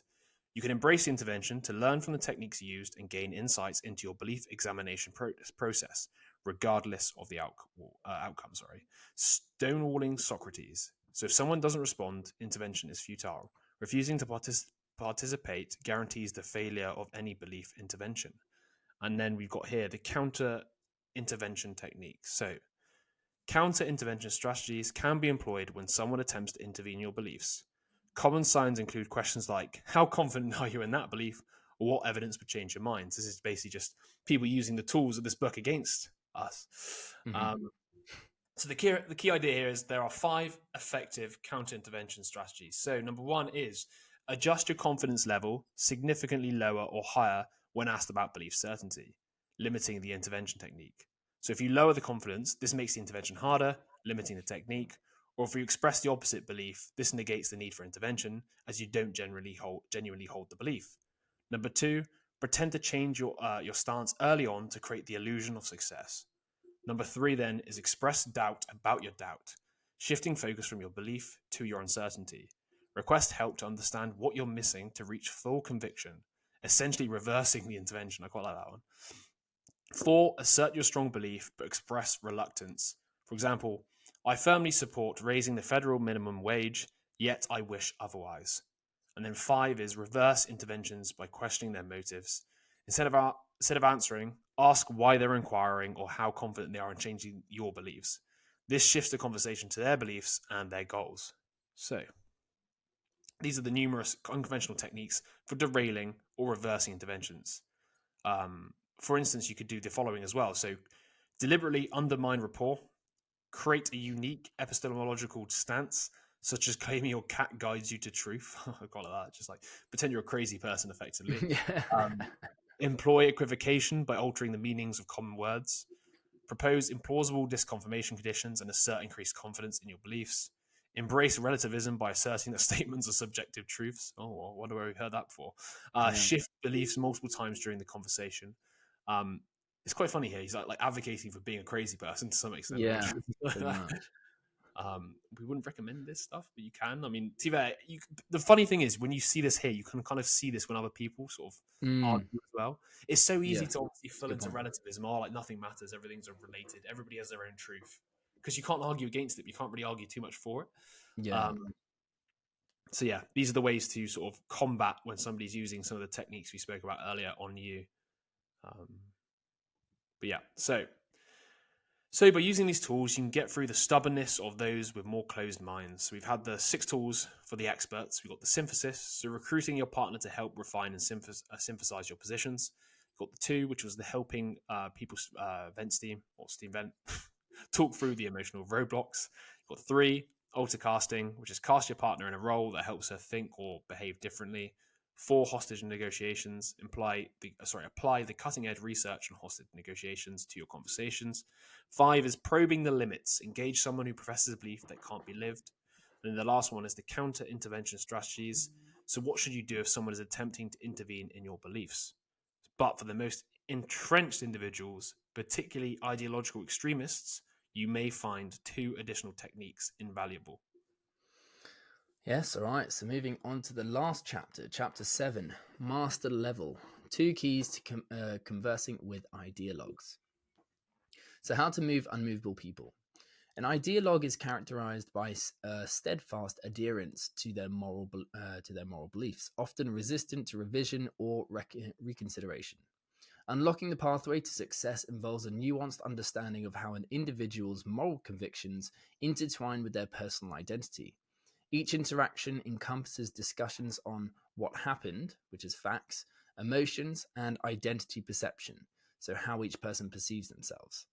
In moral discourse, discussions inevitably probe questions of identity, delving into what it means to embody virtue or vice, even amidst discussions of facts and ideas. Morality and identity subtly influence decisions more through emotions than reason. So, to succeed, you'll need to learn the following. Number one, engaging with someone's moral epistemology. And number two, proficiently communicating in various moral languages. Conversations with ideologues require patience. When unsure, focus on listening and learning. Cool. So technique number one of the master skills. Number one is how to converse with an ideologue. So values. At the core of challenging conversations lies a failure to establish realistic criteria for validating beliefs, often accompanied by deflecting to personal concerns and filtering everything through a moral lens. Recognizable traits included heightened sensitivity, defensiveness, self-righteousness, and an unwillingness to consider opposing viewpoints. Entrenched positions are evident when disagreement is met with weaponized moral language. I mean, to be honest, we see this all the time, don't we? Mm-hmm. Despite discussions appearing to focus on facts, they ultimately revolve around moral identity and a sense of community belonging. So, to engage effectively, you need to shift the focus from the beliefs to moral epistemology, exploring how beliefs shape personal identity and are validated. This approach can foster understanding and constructive dialogue. So, here's a template to speak with an ideologue. We recommend, or the authors recommend, employing the following approach. Number one is acknowledge their good intentions and moral identity, even if their beliefs are challenging. Then you shift the conversation towards the underlying values before exploring these values to delve into moral epistemology. 4, you then encourage doubt within their moral framework before finishing off with the link between beliefs and moral epistemology to weaken naturally. So you allow them some time to think across what you've spoken about. So, when asked about the foundations of moral beliefs, many struggle with the realization of inadequate justifications, causing discomfort and resistance. And this is literally what I was saying earlier, when we search for the reasons within ourselves and realize we don't really have reasons. It's more of a feeling and a sensation. So, however, moral epistemological inquiry is identical to that of epistemological inquiry. Ask sincere questions about how beliefs are formed, assess the reasoning processes, and use targeted disconfirmation queries tied to their concept of morality. So, we're going to break it down. So, break down the steps on how to converse with an ideologue. The first step, acknowledge their intention and affirm their identity as a good, moral person. So, you want to validate their commitment. Start by saying something like this: it's clear that being a good person is important to you. This recognition is essential because it can lower defensiveness and potentially lead to a reassessment of extreme beliefs. I think that's a really key point here. Is obviously everybody believes they're the hero in their story to some extent, even if they're committing what can be perceived from the outside as, I guess, evil actions, or not even just evil, just like actions that we would condemn, right? So we then need to handle the challenging views with care. If faced with repulsive views, acknowledge their good intentions, especially the desire to uphold moral standards. This step encourages reflection on what it means to be a good person. Then you've got to emphasize the understanding. This initial conversation is about acknowledging values and intentions, showing that you recognize their dedication to morality. And this is a really good point, because everybody, like, once again, if it is a moral issue, it's usually because they believe, or their current belief is their moral or ethical framework is the only good framework, right? And there's nothing outside of that. Everything else is sort of any sort of opposition to that, or alternative opinions aren't good, I guess. So then part 2 is change the subject to underlying values.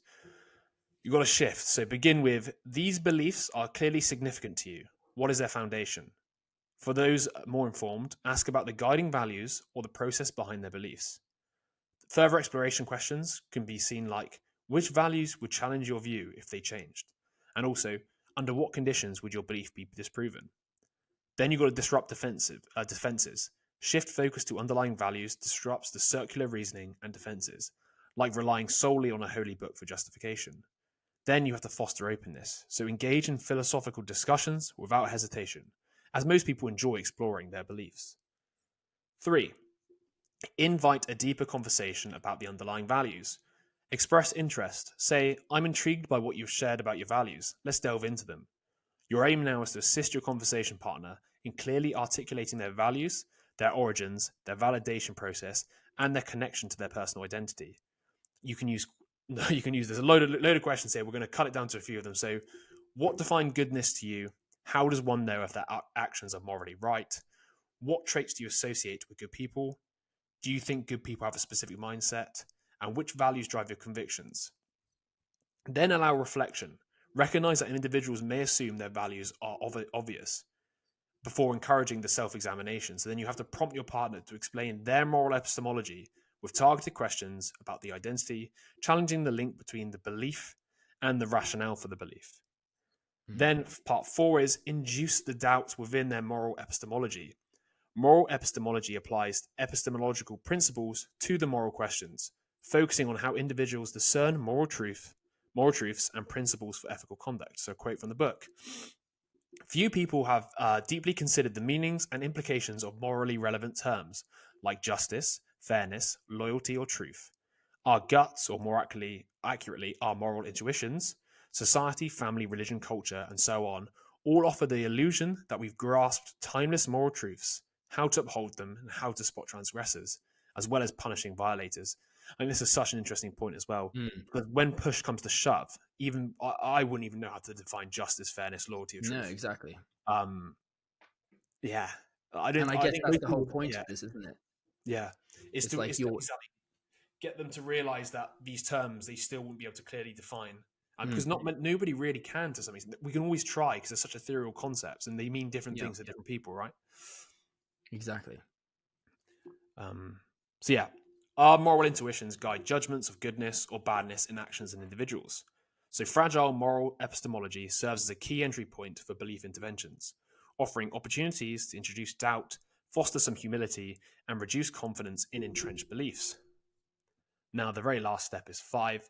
Allow the tether between the moral epistemology and the moral conclusion to sever on its own. This is where you got to have caution.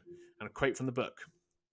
There will be deep emotional and identity undercurrents flowing through any conversation with an ideologue. It's easy to get caught in a conversational riptide and be pulled away from navigating the conversation toward moral epistemology. Engagements with ideologues require you to continuously recenter the discussion, either back to value questions that relate to identity or to efforts to learn why someone thinks they do. Introducing differences between moral epistemology and held beliefs can trigger identity quakes, emotional reactions to disruptions in core values. These may manifest as defensiveness, confusion, desperation, or anger. So maintain the realism within your expectations. Significant shifts in moral attitudes typically occur gradually, often progressing in small increments. Barring catastrophic events such as the sudden loss of a loved one, expect changes to unfold slowly. And yeah, it's a long process, man. I mean, geez, if these people spend their whole life building up this ideological view of the world, it's gonna be very hard to tear people from it or untether people, as you were saying. Yeah, exactly. Well, it just goes to show you that like a lot of our world is built on values and how we perceive these values. And a lot of the time when we're talking about, epistemological points, like facts, ideas, things like that, then you can talk about it on that realm. But really what underpins a lot of these kind of beliefs is actually our values and how we interact with the world. And so with this, you're kind of just going down to the most base level, the foundational elements, and just being like, well, what do you mean by justice? What do you mean by, all these like civility and things like that? Because then it makes them realize, okay, maybe they can't define these things. And if they can't define that, then how can they make conclusions off the back of them? Yeah. But I think it's interesting because I guess everybody has this like ethereal intuition of what justice is, but it usually relies on the narrative they tell themselves in their head. So obviously when two people are in a fight and they both have completely different narratives, their versions of justice are obviously very different because their reasoning and their stories they're telling themselves are very different. Exactly. Yeah. Cool. So after all that information, I'm going to sum it up. So how to converse with an ideologue. This alternative approach will simplify the process. So identify the ideologue by their strong belief scale rating and unrealistic disconfirmation criteria. You've got to acknowledge their intention and affirm their identity as a good person. Then shift the conversation to the underlying values, explore the shared values to foster understanding between you, introduce doubt into their moral epistemology. If needed, pivot to overarching identities to diffuse tension and foster unity. Then disengage the link between conclusions and moral epistemology. That is, how they arrived at the conclusions they base upon their values. Maintain your patience. Build golden bridges, so help them save face for understanding. Then prioritize personal safety and disengage if necessary. And then the best point at the end, finally consider if you're an ideologue, reflect on your beliefs, ask disconfirmation questions, and jot down your responses. As physicist Richard Feynman noted, the easiest person to fool is yourself. Remember, the stronger you believe, or stronger your belief, the harder it is to revise. And to be fair, off we were talking about, obviously we've been reviewing this book, but we've been talking about it quite a lot recently, like the idea of like having like a journal and potentially even trying to evaluate our own beliefs, because it's something we never really do. I like the idea of almost having this is like a using this criteria that he's almost recommending here with these scales and stuff, like almost having like a process where you're just like, okay, right, I'm going to investigate this belief today. Put a random one out there, ask yourself a question maybe that prompts it, and then okay, write it down, be like, okay, on a scale of 1 to 10, how much do I believe in this? Cool, put it down. What would disprove it, etc., etc., and work your way through it. And then all of a sudden, you might find yourself with a more balanced opinion or potentially better updated belief when you go out and find the information that can either back it up or disconfirm it. Because we all have so many beliefs which are just basically unjustified, but we just, with the unread library effect, we think we know it. Yeah, no, exactly. I mean, I think about it in terms of, remember the like habit log? I can't remember which book it was. Maybe it was Atomic Habits. But the idea of going out, pointing to things like actions that you do, behaviors that you do, and you kind of get to assess your behavior that way. I think the same thing goes for beliefs. You know, you want to go out and be like, why did I do that? What's my belief behind that? And then you start to identify your beliefs and you go through like, well, why do I even hold that belief in the first place? Like, what is my reasoning behind it? Is it flawed reasoning? And then you try and, you know, kind of update your beliefs that way. Yeah. I think it's also a lesson or a daily reminder to be humble as well, isn't it? It's like a daily humility recipe. Yes, every day you're just like, look at this absolute crap I've believed for my whole life. That I just all it took was 5 minutes of sitting down and thinking about it, and all of a sudden I realized I was, you know, not on the right path. And we're literally just a bundle of these beliefs consistently like melded together over the years of our lives, and we just don't really take the time or have the patience, I guess, to stop and just actually look at them for a few minutes and be like, I don't think it takes that long, to be honest. Just the whole, I believe this, right, on a scale of 1 to 10, how much do I believe this, and what would prove it not true? And then also maybe even the whole, what is my source? Oh, I saw a new one. Exactly. Oh, that's a fantastic, you know, great source. Yeah. No, I think that's a great idea. You just start to, it's funny how much our lives are governed by things that we're not even aware of. You know, these beliefs that we've held for years and we don't know why we've held them. Yeah. I wonder as well, you know, the sort of Dunning-Kruger effect. You know how like you see something somewhere and somebody asks you about it, and then you just kind of like, you don't know where it's come from. You've probably seen it in the news. You've seen it, I don't know, in a magazine or whatever. And you kind of just, somebody asks you something and you kind of bring it up. I wonder then if that almost, that bring it up almost reaffirms to you that's what you think. And that belief comes even more cemented. Does that make sense? Yeah, like, I wouldn't be surprised. Until you think about it, right? Because let's just say that information is gone. Until you think about it, you don't even think you know it. It's the moment when you've like answered a question and tried to reason about it to somebody. That's when you're like, okay, now I believe that.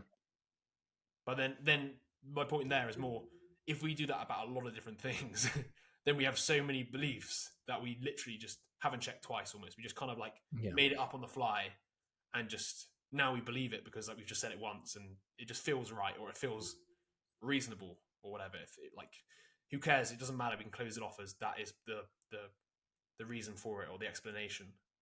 Because obviously, if we had to, otherwise we would never do anything because we'd just be too busy trying to confirm everything all the time. Yes, exactly. But like, it's funny because you can see how as soon as a belief is created, we just seek the information to confirm it. You know, like that's our lives are somewhat governed by them because we look for information that confirms it. We don't look for the stuff that, you know, we reject the stuff that disconfirms it. So it doesn't take much, you know, it doesn't take like a really embedded belief for us to just seek out stuff. And every time you find more confirming evidence, it's just embedded more and more. Yeah. Consider I'm really interested in this topic now, so I'm going to go off and maybe we can cover the book. There's a book called The Enigma of Reason. I got it upstairs. I'll read Yeah, it and then we can review it. And then The Believing Brain by Michael Shermer, I think we should do as well. Just how yeah, these that'd be beliefs cool. get formed. Yeah, because I'm intrigued by it because it's Yeah, you know, just same. a bundle of misbeliefs. I guess I don't know for lack of a better word. Hmm.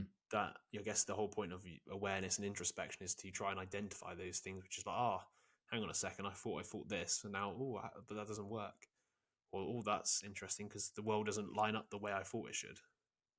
Yeah, and you can see how as you start to change these beliefs, so will your identity. Your Of identity course, will yeah, change as no, a right, yeah. response as well. Well, I think, yeah, I wonder if it adds like a dimension once again of like humility to some extent, because the more you realize how many beliefs you had that weren't actually true, or that you've now or have changed, you realize, oh shit, maybe I am still a bundle of beliefs that could possibly change again in the future. But I reckon it can go two Yeah. ways. It can either go one way where you become more humble, or one way where you're like, oh no, I've figured it out now, I now know the truth, and you just go down that path. Yeah. I think Yeah, that's exactly. No, I think it will definitely make you more humble because you realize how much you don't know and how for much sure. what you do know could be wrong. You know. Especially if you Um, systematically day after day just keep like mining your beliefs, be like, which one is wrong, which one is wrong, which one is wrong. Eventually yeah. you realize, oh my god, like I can find one every day. You know, that's a lot of Yeah. mistaken beliefs. Yeah, I think the mere action of just identifying your beliefs, even before you Yeah, question it, is yeah. just because it's actually difficult. I'm trying actively to think of like the beliefs I hold, and I can't like think of any, like because they're just so I you're think just interesting almost ones would be more acting around on autopilot. Pilot. like action, like actually, maybe that's not a good example. I was just thinking like your relationship towards certain elements of your life, like the belief that maybe you feel like you have to go and work out a certain amount of times a week. Maybe you don't hold that belief or something, or your belief around how important your health is. But then, is that a belief or is that a value judgment? Do you know what I mean? Like, is there a difference between beliefs and values? Well, yeah, or beliefs that are underpinned by values, Yeah. or beliefs that underpin values. I So, mean, here we go. it kind of gets Got there's ourselves almost straight like into the this problem from earlier, which is cyclical. like defining justice or faith. We're trying to Yeah, find the difference between values and beliefs. Yeah. interesting. Yes, we will Well, refrain for that. We'll get into beliefs in another book summary. yes, I'm looking forward to it actually now. I'm hooked. All right, so the second point. So moral reframing. To bridge moral differences, reframe conversations in morally resonant terms, reducing defensiveness and enhancing understanding. So, understanding moral intuitions. View moral intuitions as predispositions towards core values like sanctity of life, freedom, safety, and purity, influencing our moral judgment prior to deliberation. Jonathan Haidt's research reveals how distinct groups harbor different moral intuitions. Reframing entails distilling another person's perspective and translating it into concepts aligned with their moral framework. So, key idea here in moral foundations is there are 6 moral foundations and their corresponding values they oppose to. So, care versus harm, fairness versus cheating, loyalty versus betrayal, authority versus subversion, sanctity versus degradation, and liberty versus oppression. So, political conversations often stem from foundational values, creating challenges when values don't align. The framing of issues, prioritize concerns, and language used are all influenced by these foundational values, which can lead to conversational partners to talk past each other and make finding common ground challenging. To bridge this gap, it's crucial to communicate using your conversation partner's moral terms. And that, once again, like, we've talked about this but in multiple different contexts, but you just want to understand the playing field that they're talking on, what level they're talking on, so that you can talk to them on the same level. All right, so reframing. Improving moral reframing involves mastering various moral dialects. Our language is rich in symbolism, and morally charged words trigger varied intuitions. For instance, when using words like loyalty or security, individuals may interpret them differently based on their moral frameworks. To enhance proficiency, number one, engage with diverse viewpoints by reading materials from individuals with contrasting moral outlooks. And I think that's actually so important. I wish like our social media kind of had that plugged into it so that we were shown different perspectives Well, the of the thing is, world, you kind almost the of do, but what opposite you get is perspectives. you get the fucking crazy people from each side, don't you? That gets almost, Yes. you get what I mean? Yeah. You do get the you get the opposition viewpoints, but you get these so far crazy Yeah. ones that like just cause the conflict. If you had just the more moderate positions, people would be like, okay, Yeah. I can get behind that, you know. Maybe it needs to just assess us on a scale of 1 to 10 and be like, oh, you're a 4, we'll give you a 6, you know? Yeah. um, all right. So then number 2, pay attention to specific words used in conversations and inquire about their choices, aiding comprehension and facilitating future discussions. Number 3, analyze your own use of moral terms, comparing them to others' interpretations to uncover semantic differences or divergent worldviews. And lastly, study the fundamentals of moral foundations theory and the science of moral intuitions, such as Jonathan Haidt's The Righteous Mind: Why Good People Are Divided by Politics and I Religion. literally have that I ready think, to reread. I have it yeah, upstairs ready to reread because off the back of this, like, okay, yes. let's get on it. Let's do it. Um, all right, so pragmatic point here: how to reframe a conversation morally. So number 1, use moral keywords. So tailor your language to align with your conversation partner's moral values, such as leadership, freedom, family, and responsibility. Number 2, ask disconfirming questions. So prompt reflection by asking, can word X, for example, equity, replace word Y, example, equality, without altering the sentence meaning? This encourages scrutiny of word choice and underlying moral frameworks. And number 3, embrace moral disagreements. So see disagreements as chances to understand diverse moral perspectives and learn alternative moral languages. And I think they're all good points. You know, I think it it really is. I mean, we sometimes have it. You know, when you stumble across someone, you're having a conversation, and they couldn't be more different from you, and it's so intriguing because it's like, wow, you see the world in such a different way, and that is the opportunity to learn from. You know, because most of the time, like you were saying earlier, we're surrounded by people who hold very similar beliefs. Yeah. And I think if you stumble across someone who has a very different moral outlook on the world, it's quite an interesting moment. Yeah, I think one of the things I was recently seeing, like Peterson talking to Mr. Robert Friskin, I can't remember his name, Friston or something. Mm-hmm.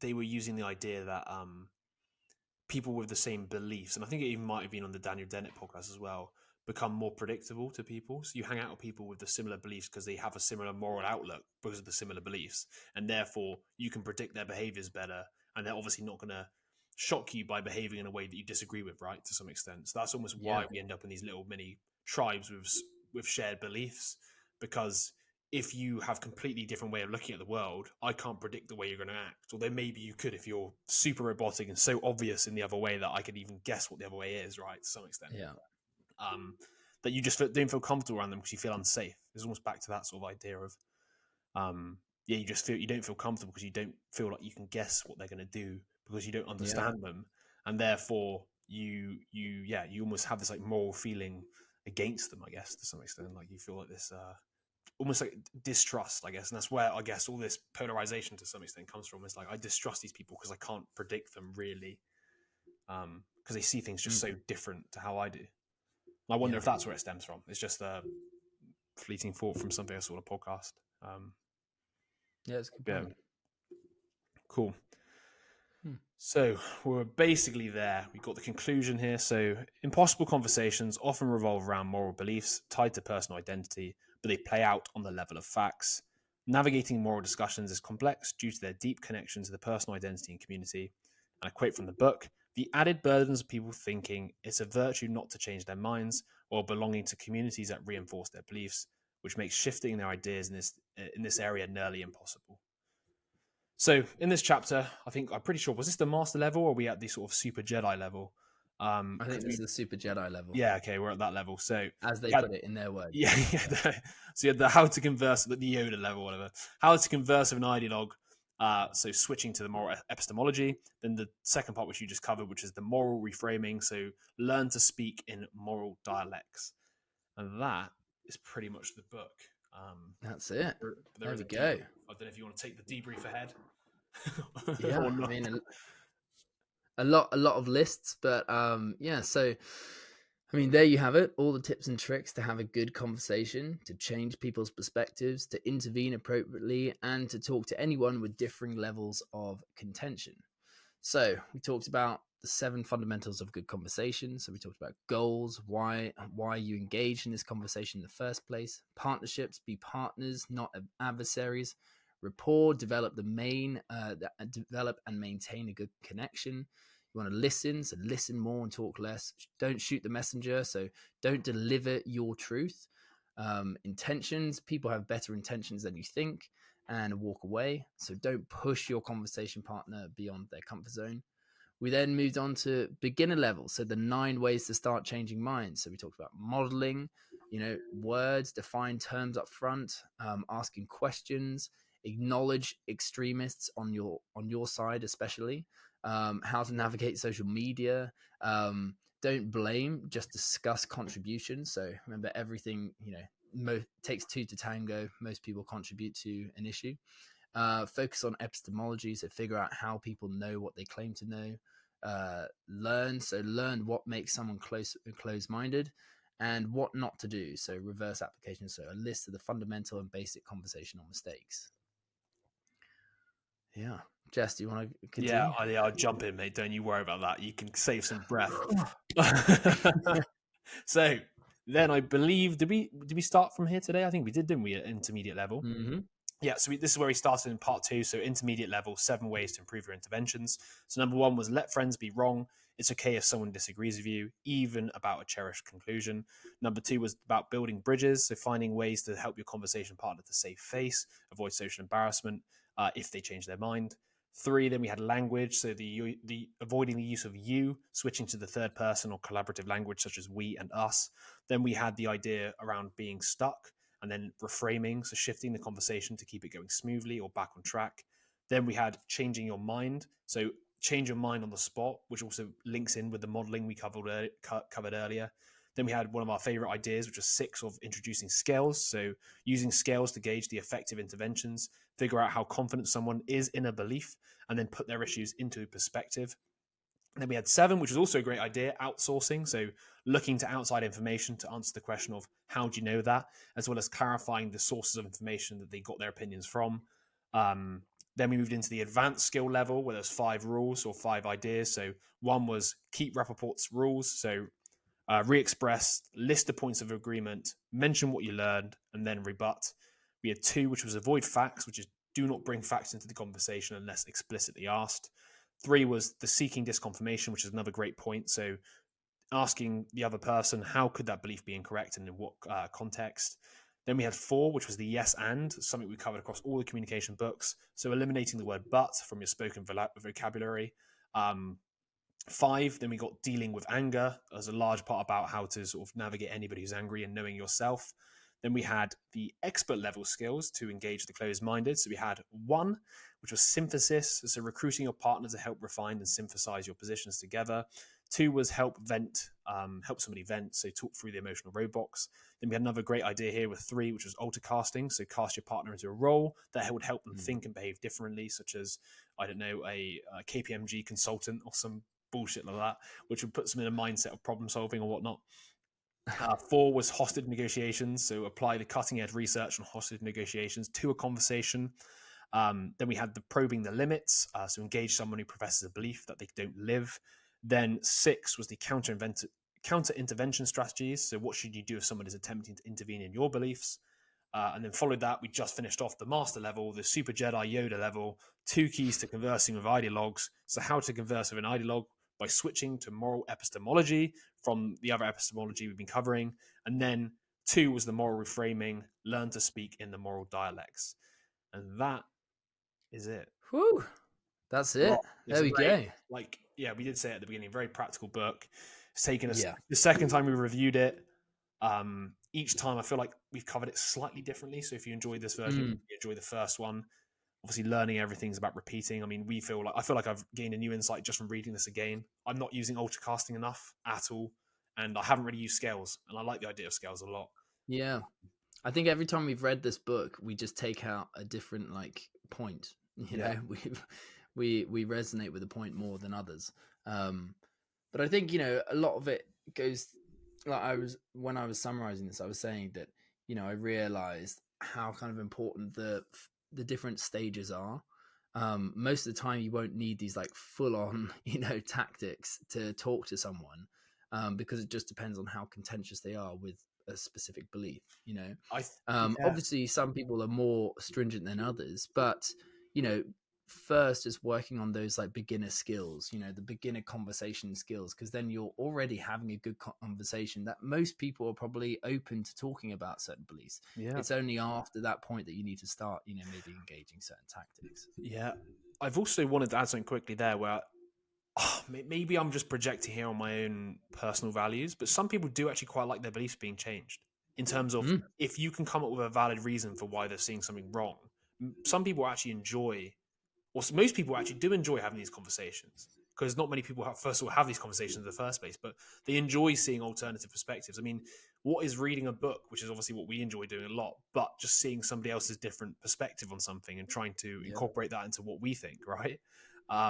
And I do believe that most people in general, depending upon obviously the level of what the contention is, if it's like a core moral belief, where it's obviously going to be a bit more difficult to change somebody's mind, but most people who have the unread library effect, to some extent, if you can model the behavior you want, I'm sure equally going to model it back when you start, you know, maybe giving counter evidence, or ideally you give them some counter evidence, they give you counter evidence, and you get to the point where we're, you know, Yodaing it and getting the fact it wasn't even that, was it? But anyway, we get the synthesis of the two ideas. So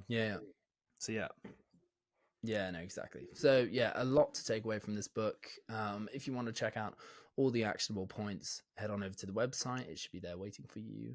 What are we doing next, Jess? So we've got the stand. Oh my god, I'm gonna get it wrong again. Stand like Lincoln, speak like Churchill. I think it could be the other way around. Speak like Churchill, stand like Lincoln. 21 tips for sort of public speaking. Then 21. We also 20 each chapter's a point, which means it could be, it's quite listy again, but they're quite actionable. And then after that, we've got Say It, Solve It by Carl James, which is more of a business communication problem solving book, but it's really good because it obviously helps you communicate with people in the workplace when you're trying to come up with ideas, navigate conflicts in a workplace.